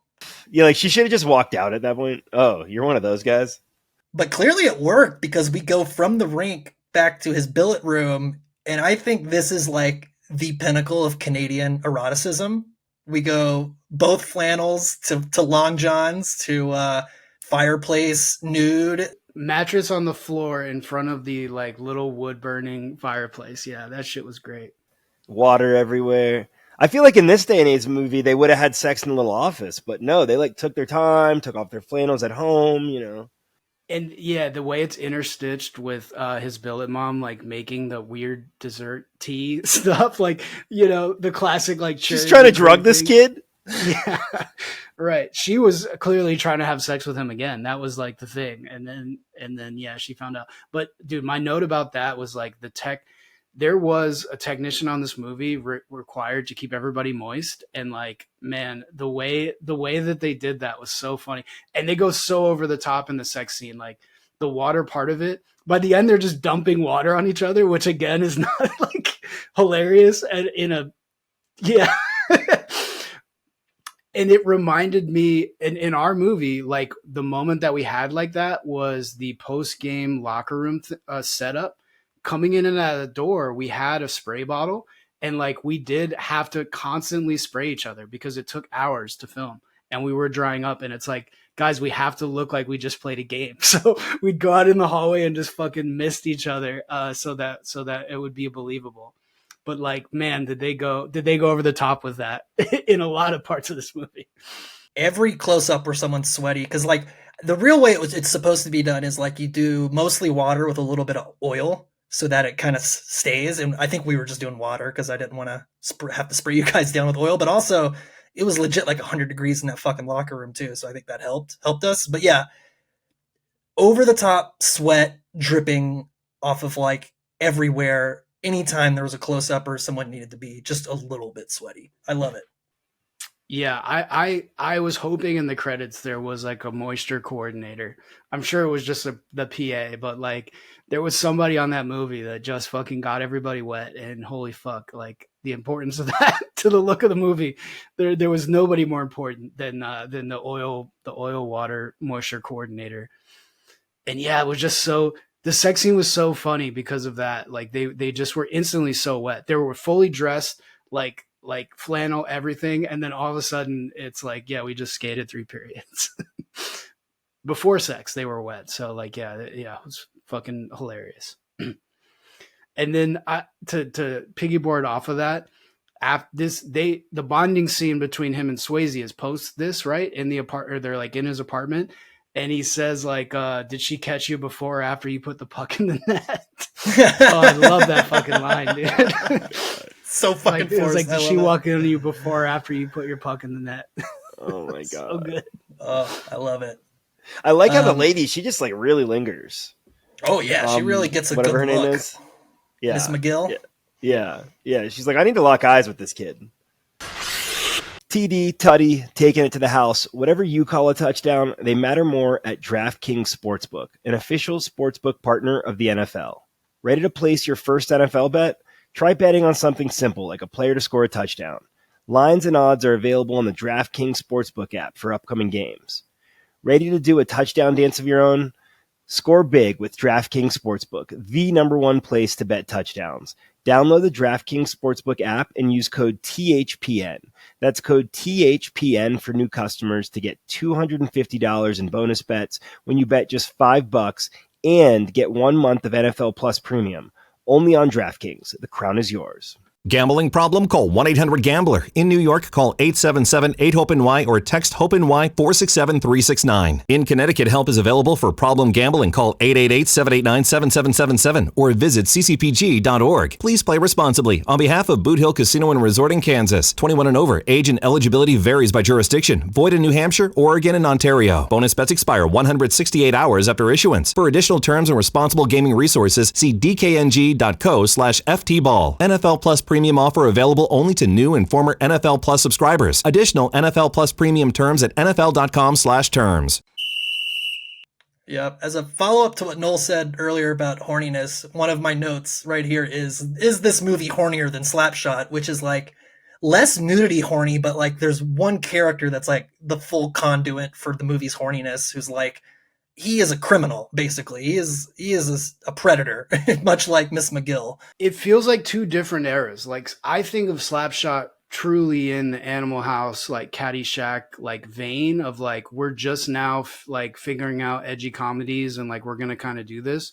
Whereas this is really like right in the middle of the 80s stuff, man. Like that era of movies, like Fast Times at Ridgemont High for sure is like the one that everybody thinks about, but of just like the weird, horny movies that like, I think meant a lot for kids of that generation, but now looking back on them, they don't necessarily, the horny parts of them like just read so funny because it was just a completely different time in terms of like what people were exposed to and what they knew.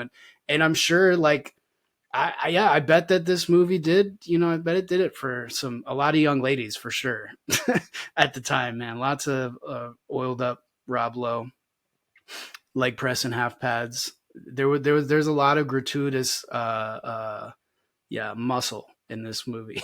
Back to Swayze's apartment. I love this scene because of the set design effort to make Swayze's home the coolest fucking place in Hamilton, Ontario. There is like a beach setting. There's neon signs. It's lofted. We got a shooter tutor. there's like tube lighting by the door. Like it is truly bizarre because Swayze talks about wanting to go first overall in the draft. Like I always assumed he was like 20 years old. So what the like is he Youngblood's age? I really don't know. Yeah, and again, like knowing what happens after, like you realize that speech is like him doing himself of this, like this is all that matters to me, like blah blah blah blah blah. But yeah, I agree with you. That apartment was sick. Also, probably not realistic for a 4-year junior player in Hamilton, Ontario. But he still loves playing hockey. He does like fucking loves it. So there's a tag to an earlier line in this scene that stands out so much to me. So back to the stalking date scene. Cynthia Gibb has a line that just seems so out of place where she's like, I think all hockey players should learn how to read and write. And I'm just like, it's 1985. Was there really like an illiteracy epidemic in hockey at this point? And then follow that up with Swayze says he never finished high school. Is he illiterate? Like, is he? It's a weird detail is all. I don't think I noticed it before this watch. I think illiteracy has taken it too far, but they used to start younger. That juniors, you still can start when you're 16, but I do think that like it used to be some of the kids were younger. I think that that's a more modern thing. So yeah, illiteracy is probably taking it too far, but I do think it was common in Canadian juniors to. But like, I never thought they start quit really high young. school though. You know, like I thought. Yeah, I Maybe think back they in the probably day. know how to read Yeah, and write maybe. by the time that they would play. That's probably an exaggeration, but no, like I mean, like what Crosby started when he was 16. Like he was drafted when he was JT's 16. 15. McDavid Right. was 15. Did he graduate Yep. high school? I would assume. I think he but I did. guess I don't know. Shattuck? I'm pretty sure they Yeah, I continued to guess go he did. to. Well, Shattuck was just. I think he was there a year or two, but yeah, I think he was in high school in Quebec. I'm almost positive while he was on Rimouski. So yeah, I think like Well, generally they try yeah. to get him to finish high school, but Ooh, like this I'm is a sure good they do in the opportunity. 80s they Yeah. didn't care. I believe in the 80s that there were people that didn't. That's my point. So we've talked about having like a little pop-up video come in when Sean Shapiro explains things to us. So I think this is a good opportunity to pepper one of those in too. I think this will be Let's the get a Sean explainer. Yeah, Dr. Sean can come in. I think this is where we finally hear about Thunder Bay, which is such a cool fucking sounding town, but like I think the perfect bad guy team, Thunder Bay. I just think that's fucking dope. Oh yeah, that's where the Stalls are from, right? When they're still in the apartment and he's like, I'm gonna take your stitches out to get you ready for Thunder Bay. It got me so fucking pumped because it was like, oh yeah, like this is it. This is the crux of the movie, really. Like everything before is kind of fluff to the, I'm gonna face Racky and Thunder Bay. Like, yeah, that's what the movie's all about. And God, when they're first skating around the rink and like everybody's booing them, Swayze's like jerking his stick off. Like, oh man, I love the way that they set that up. The look of the rink too, the chain link glass, super classic, dude. Like, I personally have never skated on ice like that, but it's the visual of it is sick. Speaking of which, Z and I have another tie into this movie. Thunder Bay's goalie's mask is so fucking dope, like the skeleton with like the missing teeth. We met that goalie, at least we assume so. We never really see his face. Remember, me and Z were at the draft in Montreal in 2009, right? Another JT shout out. And Z bought me do you remember if it was Youngblood or Sutton, that jersey tee you bought me? One of them. Yeah, it was one of them. But I was wearing it, and this guy stops me and was like, "Oh yeah, I was in that movie." And I'm 21 years old, and I'm like, "Oh, who?" Like I would know if you say it. And he's like, "Oh, I'm the Thunder Bay goalie." And all I know, I asked him if he got to keep the mask, and he said no. He was just like a normal like 40 something kind of doughy guy at that point. But it was a nice little interaction. Z and I had a great time at that draft. It was a good one. It's so something, and I thought about this because I know a little bit about like timeline history, and I did this thing on goalies in hockey only really started wearing masks like really late in the game. Like guys in general didn't wear helmets for a while, and still at that time in the 80s, it was kind of like still in the NHL, a lot of guys didn't wear helmets, and Yeah, well, even I mean, the grandfather stuff started in the 90s. There was guys in the 90s that didn't have it, but I think that was the era when they definitely would have been wearing that in junior hockey, but it was still kind of like viewed as whatever to do it. And yeah, the hockey, I again, like I was thinking about it with Keanu Reeves because he put on that mask, and it's like it's crazy to think that someone who, because he really did play goalie, like, and he is whatever, like world renowned actor, like spent so much time wearing that little protection over his face, getting pucks shot at him. Like that is insane, dude. Those masks. I actually played goalie a little bit when I was a kid, and like, you know, it still hurts when you get hit with a puck to the face, but like, could you imagine with those masks on? There's no layering at all. Like it doesn't even really disperse it. It's just the thin layer of plastic. Like, yeah, crazy, absolutely crazy that was like the standard of what they used to wear, and that was probably seen as progressive or like enough at the time, because there was a moment, saw Chuck and like all these guys, the old pictures of dudes in the 60s that didn't wear mask, and goalie masks were at one point viewed as extra. And we don't need Dr. Sean to know that Jacques Plante was the first goaltender to put a mask on, at least in the NHL. I was going to say, we might have another question for Dr. Sean.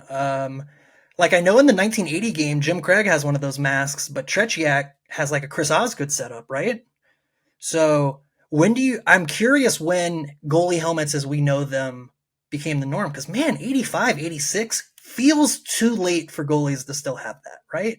I just don't know, but I know that era was like, it was very much up to you, kind of like what you wore. And there were still, I think all goalies wore masks at that time, but like there was so many players that opted not to wear helmets of any kind. I mean, Gordie Howe didn't, and he was playing in the 80s. So it's kind of like a lot of, yeah. Craig McTavish, last one. What year was that? He was last one without a helmet. I mean, it was, I don't think he retired till what, like end of 90s, early 2000. Let's see. I remember seeing hockey live in the 90s and guys weren't wearing helmets. Like there was a couple guys left. Now that example is the guys that don't wear visors, right? Like there's only like 10 that are grandfathered in that don't have it, Reeves and Ben and those guys. And it's like, that was helmets in the 80s and 90s. Like Craig McTavish played 50 games in 96, 97. Last guy not to wear one. Hey Z, how about we played with Brad Marsh that one time? I feel like he was a late no helmet guy too. He played on Ottawa's first expansion team, I think. So that would have been early 90s too. Yeah, he was 92, 93 was his last year. It was the first year of the Senators. It's just we watched Slapshot recently, and like the anxiety from just watching them play in that movie with no helmets was fucking wild. Confirmed Marsh didn't wear a helmet. Also meant to tell you guys a little while ago, I did find the budget for Youngblood, assuming we can trust my Google source, $8 million. Did about 15 or 16 million in sales. So yeah, I guess that's why Rob Lowe kept going. Yeah. I guess time period wise, that's appropriate. Wasn't Slapshot 6 million, and that was what, 8 years earlier? Yeah.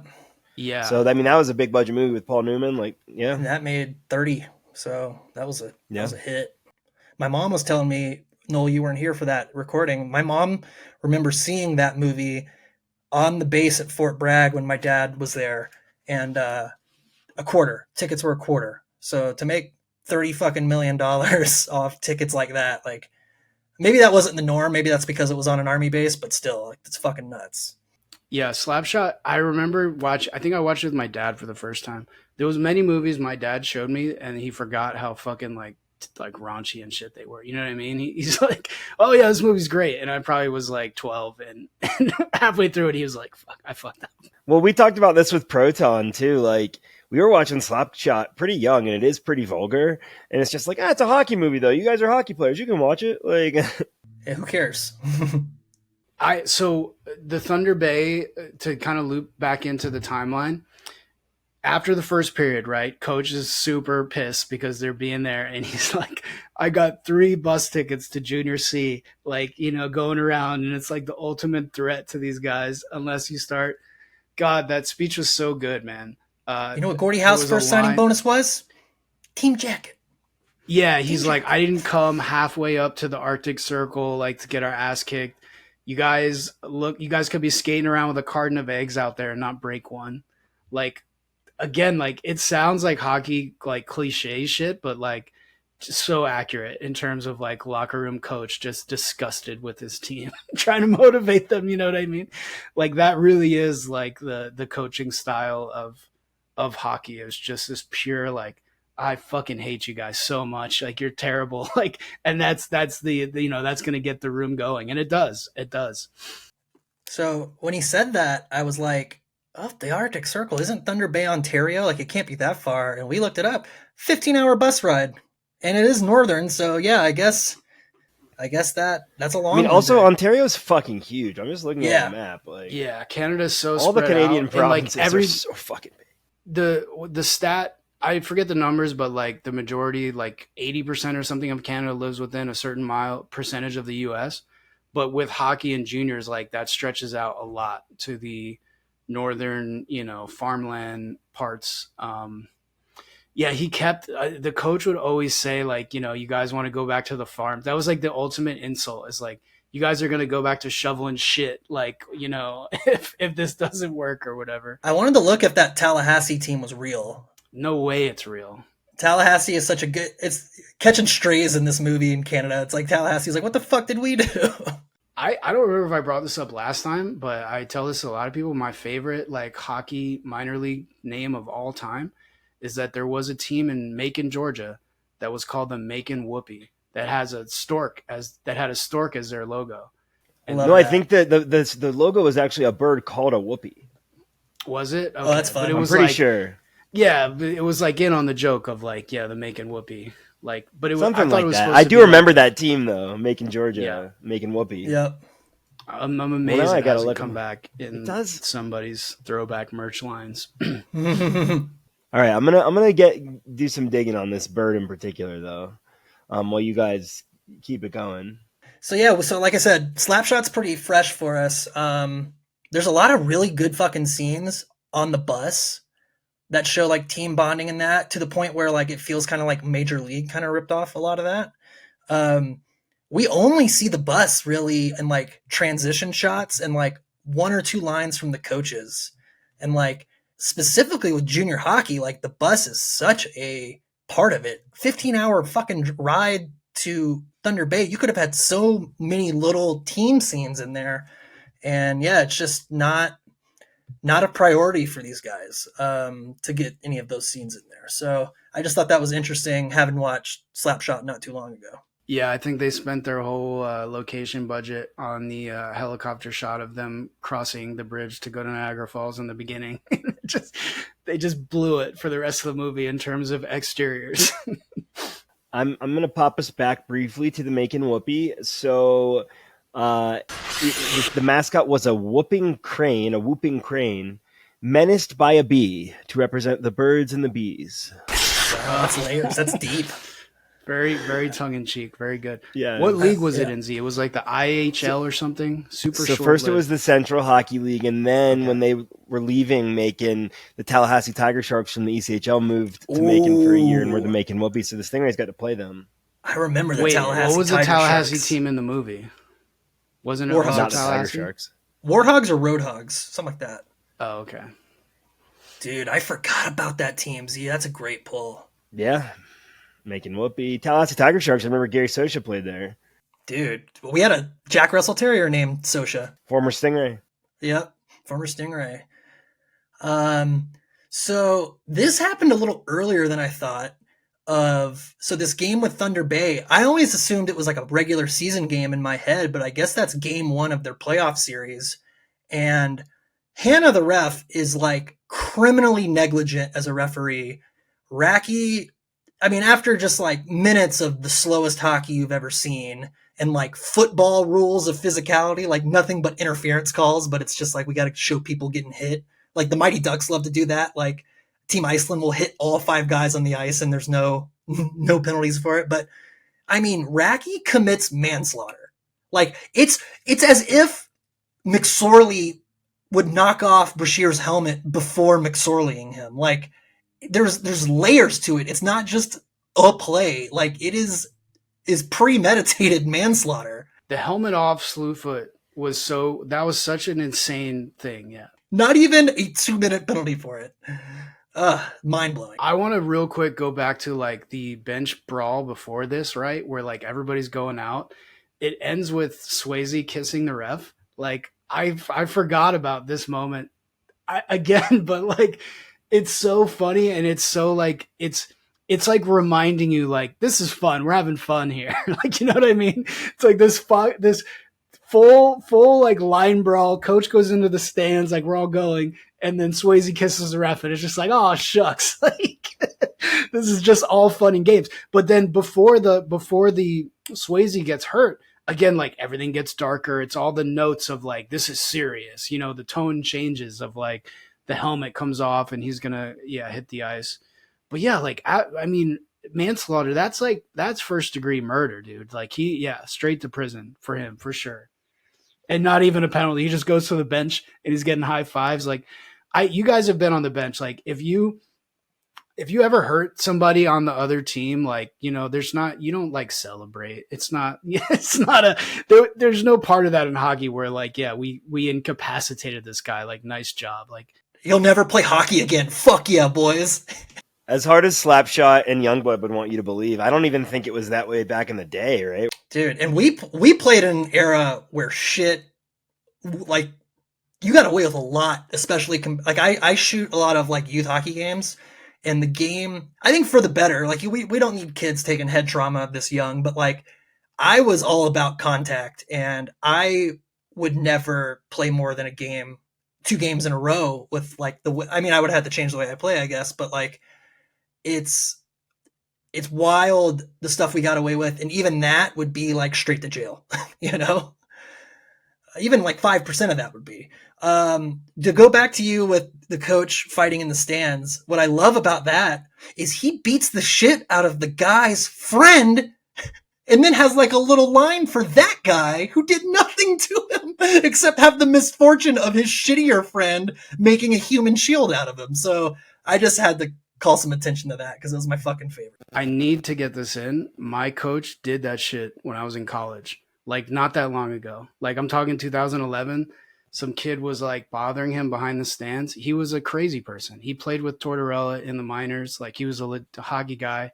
He chased this dude up a flight of stairs and like choke slammed him against a glass. And like we were still playing a game. I think it might have even been the playoffs too. Like it was crazy. I remember turning. Did he get arrested? Like, what just happened? No, nothing happened. Dude, I love that shit. Yeah, and you saying a kid no makes more me details picture, for you know the like statute of limitations hasn't passed, but like it was fucking insane. Well, Z, do you remember the late great Jim Stein? Yeah. So he was Matt and Jason Lee's granddad, Noel for you. So he, Bamps, as he was affectionately known, dude, he was like World War II Navy guy, like looked like a very unassuming, gentle old man, but like strong as a fucking bull.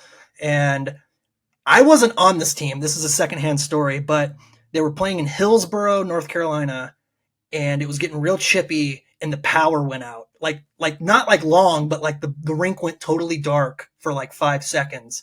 And then it came back up. And this was a game that was real chippy. The refs weren't doing a good job keeping it contained. And the parents were jawing at each other the whole fucking game. And the lights go out. And when they come back on, Bamps has one guy by the collar with a hand and is doming another guy in the face at like 75 years old. And that's just like that you spurred the memory of that. Like, was such a good guy. Shout out to Bamps and the Lee family.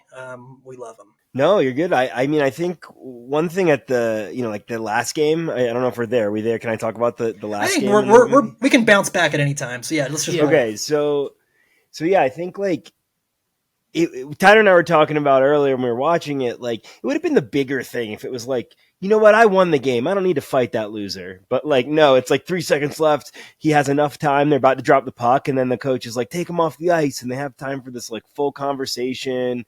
It's like, you know what? Go out there and get a fucking concussion, kid. No one could care less about a 3 seconds left Memorial Cup game-winning goal. Like, it could not be forgotten more quickly. Like, to the point when the game ends, the bench is not clearing to celebrate a win.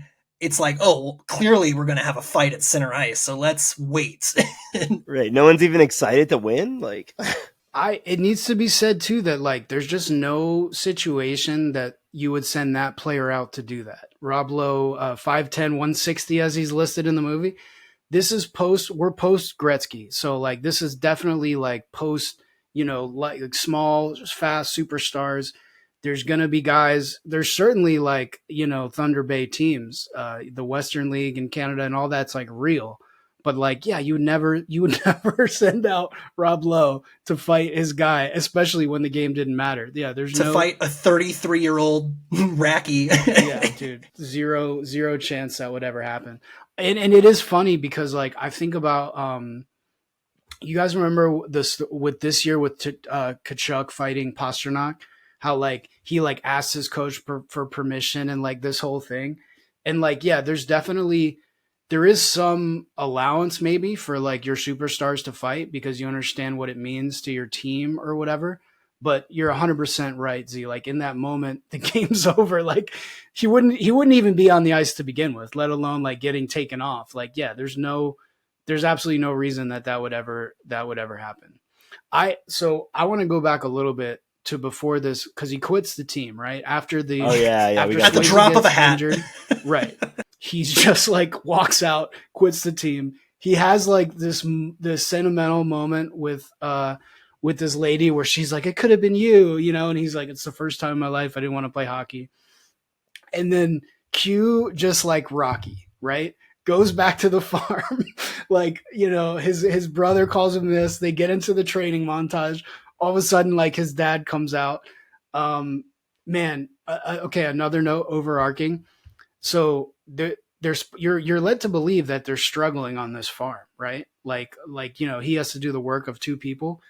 They have a fucking ice rink on it, right? It like must have a compressor. It's not cold outside. They're wearing tank tops and shit. Like, that's a great fucking point. Wow, that is not a normal farm thing to have, lit by a tractor. Like, yeah, it's not. They're not living in Thunder Bay, Ontario, where that ice is naturally frozen. They're supposed to be upstate New York, is I guess what it's supposed to be. There's no indoor farm rinks, right? That's so good.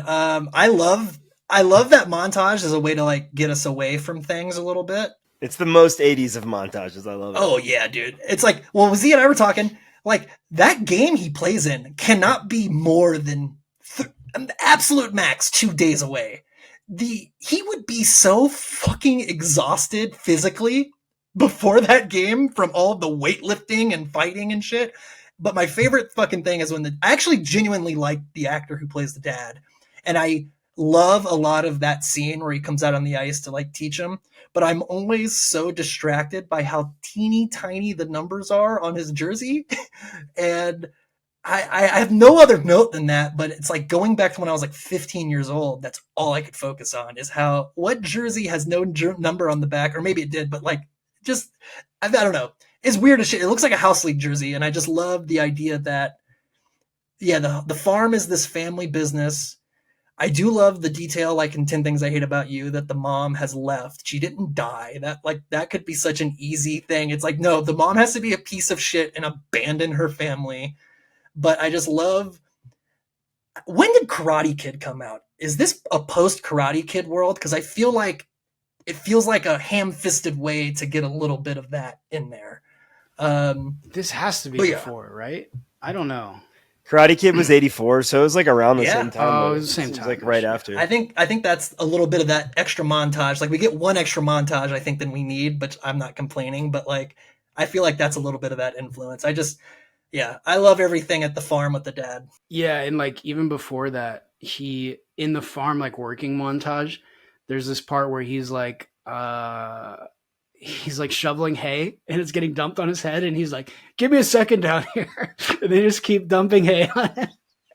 Oh man, it's just such a fun, the cliche of like that whole scene is hilarious, like looking at it in terms of like they were like, this is the integral part of the movie. It really brings me back to, I used to work for my dad in his hardware store, and I would always have to do the shit jobs, especially like I remember one time, like the whole thing with the lever trying to get the tractor unstuck. Like I've done that with my dad with a lever to get our delivery truck unstuck. You know, like it's crazy how this is my first time watching it since he's passed, and like that brought me back so viscerally. Like that kind of work. Like there's another where they're doing the fence and like it snaps and he like hurts his hand. Like I know they don't do a good job selling that it's supposed to be cold, but like even that brought me back of just like all these stupid little fucking jobs. So it might not be gracefully handled, but I really do like the break from everything to go back to the farm. Also, like it gives him more time with his family, because it starts with him with his family and then he leaves right away. But it does give him more time to set up the stuff with his brother. It's again, okay. So now going forward, right? He comes back and the coach is outside and, you know, he's like, oh, you quit on me, whatever. And then his way of like getting back in is being like, if you can stop me, I'll, you know, then I won't play. But if I can get through, I'll play. And like he doesn't even challenge him. He just looks at him and he's like, oh, he's tough now. He just knows like this guy's been hitting the heavy bag. You know what I mean? Like, I don't like all of a sudden he's a changed man. And I couldn't get away with like, in any realistic sense, the coach is just going to say, fuck you, you quit. You're never coming back. Roll the credits. Like there's no coach that's letting that guy back on the team. Doesn't matter how good he is. If you walk out and come back, you're just not getting back on. That's not how it works. He's like, yeah, try to get fucking past me. And then just drops him one credit. It's not how you operate on a team, buddy. And then Swayze's in the locker room with the like bandaged up. Like, dude, yeah, the inconsistency with like his injuries too is funny. Like after it happens, right, he's in the hospital, like cords coming out of him, you know, like looks like he's in a complete coma. And then yeah, in the locker room, he's totally fine. He's standing up, he's coherent, but just like the wrap around the head, like that's, you know, it's keeping my brain intact or whatever. It's super fucking funny. Yeah. It did. Again, watching it, it's almost like they wanted you to believe he was going to try to play or something. I don't know. Him being there, I guess, is funny, but it's like him. Yeah. He's the acceptance. He's the guy who says like, come in, right? It's what you're led to believe. You think he'd be a little more frail. Yeah. At that point. So Z and I were wondering, do they off screen announce that the Mustangs win a game? Because how are they in the final winner goes home? We've only seen and heard them lose, I thought. Like there's the one they lose the game where Swayze is assassinated, and then there's the brother reading the game report, and maybe they mention that the Mustangs won a game, but that's 2 games to 1, you know? Like I feel like I need to talk about how much of a superstar he's supposed to be. He actually plays so little. Like he's immediately benched in the beginning because he's dated the coach's daughter. Like he gets like 2 shifts before Swayze is assassinated, quits the team. And then when he comes back, he doesn't play for what, like 2 periods, a period and a half, like before the coach puts him in. So like this whole sense of it is like, this guy's a superstar, but yeah, the coach just isn't playing him ever. Imagine where his stats would be if he got some ice time. I was about to ask Z. I feel like you know analytics better than me. Or maybe we get Sean on here. Like, what is it like expected goals per 60 have to be through the fucking roof because he's scored like 6 goals on like 3.5 minutes of ice time. Yeah, Sean would love that assignment. Yeah. Figure out Youngblood's expected Sean goals per 60. Yeah. I like that. So, yeah, I mean, overall, you know, looking at it as a hockey movie, kind of where it stood for me in the lore of hockey movies, like, I appreciate it. I like that it's about juniors. We need stuff about juniors, but it's definitely even less hockey-y than I remembered. Yeah, that's accurate. I agree. Yeah. But, you know, maybe if Lowe could have played hockey, they would have thrown some more in. Yeah, to me it's only special. So the whole reason like why the Mustangs logo is my first tattoo is like I knew I wanted my first tattoo to be hockey something. And it just seems so cringe to make it like a Maple Leafs logo or a team I played on's logo. Like we've all been in locker rooms and seen some pretty fucking terrible hockey tattoos. And the whole reason like my thinking for the Mustangs logo is fucking dope and I love it. But like I kind of viewed my hockey playing days a lot like the way I view Youngblood, which is like, it's a lot of fun, but it's a total fucking joke, you know? So the more you take it seriously, I think the sadder it is if I really got down and looked at it. So like, I felt like there was like a spiritual connection to that, but man, it's objectively terrible as a purely hockey movie. Like the hockey is clear, the weakest part of the whole movie is almost every moment on the ice. But there's such a, not as extreme as The Room, but like there's an earnestness to it is why it's good. You know, they're not trying to make it shitty, but they're trying to make it as cool as it can fucking be. And I think that's why I gravitate towards it so much, is that combined with the 80s, combined with Swayze. Like I am absolutely in love with Swayze, and, you know, I'll watch anything he's in. And it's just, yeah, I mean, this movie checks a lot of weird boxes for me in a way that I can't get enough of. The hockey stuff aside, I really do. I think that this movie holds up maybe a little bit better than I thought it was. Also, I want to point out, like, I think I watched the Blu-ray version for the first time, maybe this time. I don't know that I've ever seen it in like a reasonable quality. And like, it looks good. Like it's the like nuts and bolts of this movie, I think are good. And I could see it by all like metrics. It was successful. Like it was $8 million budget. It did 15 in the box office. Like it kind of definitely helped launch careers of some of these guys for sure. But yeah, the hockey's not, I guess it matters to us as hockey players, but probably matters to nobody else as people that watch the movie in terms of like the little bits, as a vehicle for just like, yeah, the wholesomeness, horniness, like, you know, light comedy, drama, like it's all there. Yeah, man, I enjoyed it. I enjoyed the movie. I think this would be a tough movie to sell to certain people because I don't think it's not for everybody. Like, I think we probably have a soft spot for it because of the hockey stuff. Like that endears it to us. It would be a harder sell. A movie like Slapshot or even like Mighty Ducks, I think or Miracle too. Like they have maybe more of a universal appeal than this movie. This is definitely more of a niche type thing in terms of who it's going to feed. But yeah, it's just like I said in the beginning, like it just made me grin a lot. Like there's a corniness, there's a campiness and all that, but it's good, clean fun. And really, like, to tie a bow on it, man, the last scene where he's just in the middle of the ice, the kids come up to him for autographs, and then, you know, comes out, kisses, goes out, lights go off, roll credits. Like, just so fucking funny and like campiness in movies, you know, like makes absolutely no sense for him to be out in the middle of the ice. Let's go that far for the kid. Then the kids see him and he's like, you guys come out to me. Not, I'm going to go to you at the sign and sign the autographs. You guys meet me at center ice so that we can have this moment. And then again, yeah, Shorty comes out. Like, it's just so fucking funny, like, that they chose to do it that way.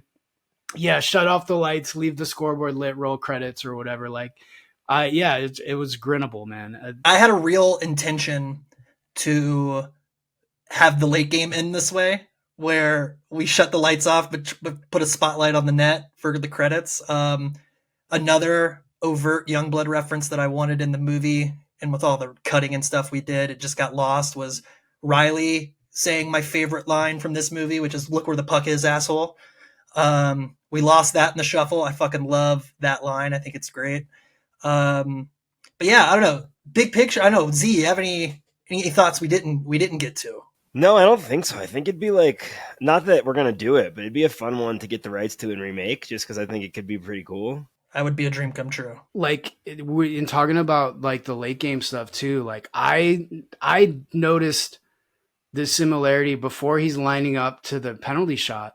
Like, there's a lot of that in the late game. And part of it's in my scene where I look both ways to the scorekeeper and the thing, but like right before Rob Lowe lines up to do the penalty shot, it's kind of like he like looks around and it's like family in the stands and then looks over. Like, that did remind me of the late game stuff too, like the setup that we did in terms of the shot, looking up center ice, like guy kind of looking both ways.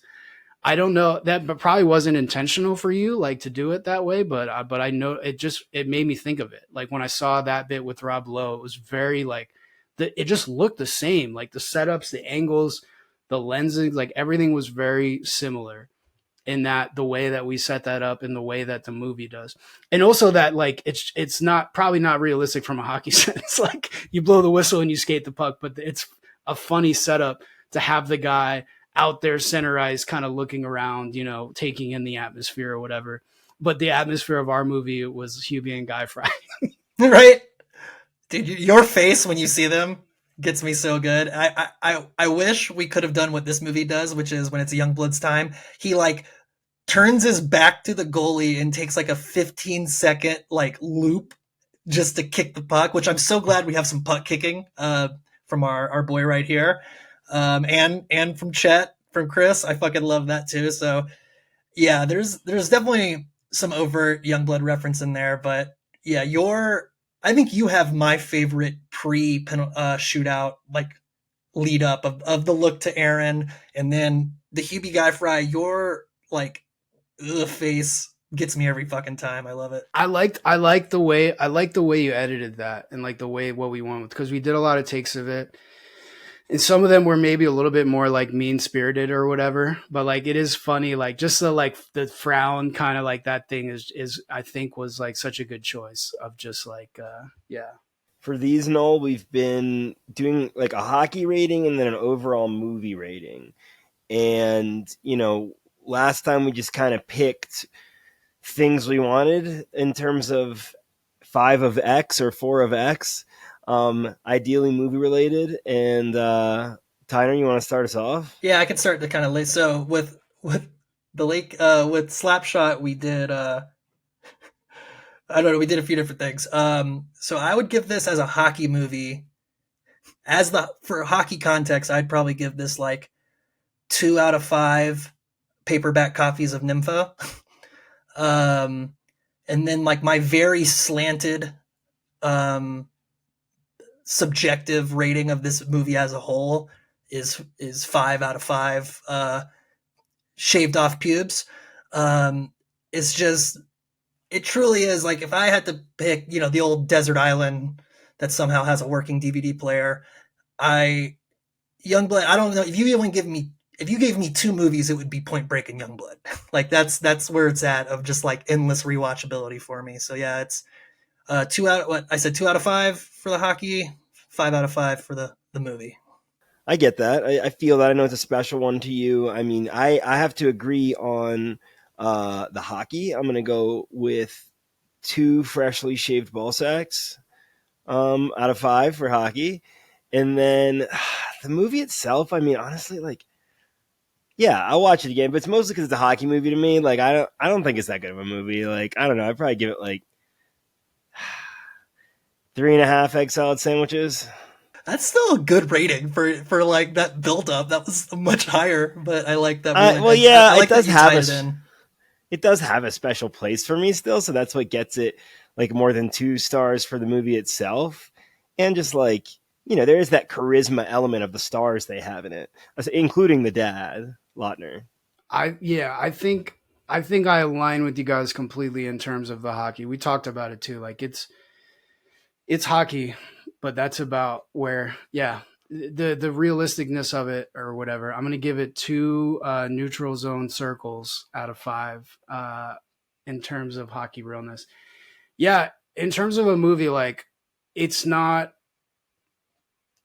Shakespeare. It's not that. I'm gonna say 3.8 Nympho copies out of 5. It's, you know, for me, it definitely rounds up, and I have more of a soft spot for it. If I was skewed, it'd probably be in the 4s.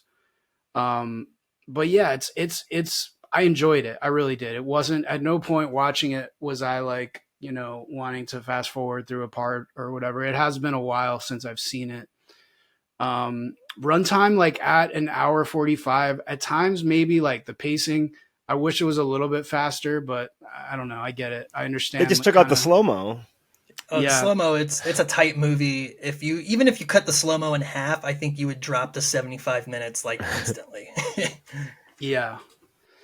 But yeah, and also like in a vacuum, man, like the coach Swayze, like there are really some good performances in it, and Rob Lowe's good in it too. Like I don't want to just make it seem like I was shitting on him earlier. There's moments where it's just kind of like yeah, I don't know, like a critical look at it. It's obviously not his best work, but I do agree that he's believable, like as a hockey player, and the concept of it makes a lot of sense. Like the short, small, talented guy, shy, I guess, like, but handsome. Like it makes sense. To me, it makes sense why the movie was made and kind of the marketability of it. The head scratching part of it is like the details, the shaving balls. And yeah, like it's crazy that like somebody looked at that stuff in the script and was like, yeah, this is going to be great. I can't wait to shoot all this, this bar scene where they're just fucking throwing shots back and putting dentures in this woman's drink, and she's gonna love it. It's gonna be great. Good, clean love fun. it. Good, clean fun. Everyone's on board. This is the not. We don't have to talk too much longer about it, but I watched the Sopranos doc thing that just came out because I love the Sopranos, and they were talking about like a massive point in the beginning of the show was like the HBO people were scared that if they showed him doing murders and just being like cruel, that people wouldn't like him. And David Chase was like, no, this is like an integral part of his character. Like we have to do it. Like it really started that like anti-hero kind of movement. But yeah, in classic cinema, the idea is that like in order to root for these people, we have to like them. And like this movie spends a lot of time kind of convincing us to root for these hockey guys. If you watch it in a nutshell, like, yeah, they're just assholes. They're just shitty dudes. Like they're not really that cool, but it does all the movie tricks of kind of like making it seem like good, clean fun and everybody loves them and, they're beloved and people watch and listen to the games and all this stuff. But like, it's funny now looking back, I guess modern, stuff has changed a lot in TV and movies in terms of like having to make people likable. But this movie spends a lot of time trying to make the team likable. And like, I don't know that it had to as much. I think like Swayze, some of the performances I think kind of spoke for themselves. Like, yeah, especially Swayze is just such a, commander of like likability and the screen. And he just kind of, he's so good in this. He's a one of one. Like there's no Patrick Swayze types out there. Like imagine this movie without him. That's what I'd have to say. You can't without him and the coach. Like it's really like there'd be a massive hole in terms of, I just feel like you'd get taken out of it a little bit more. Whereas like when you're watching it now, you're like, oh yeah, fuck, this is it. It's really good. And Rob Lowe. I mean, Rob Lowe's a legend too. So it's cool looking back at it from that perspective now too. It'd be cool if Keanu had more to say and they didn't give him a ridiculous accent. Poor bastard. It worked out for him. All right. Yeah, he'll be fine. Super nice guy. Wow, sweet. Well, I'm glad we dug into Youngblood. That was a fun one. Hell yeah, dog. Well, I'm glad we got to see you too, man. Yeah, no, thanks for joining.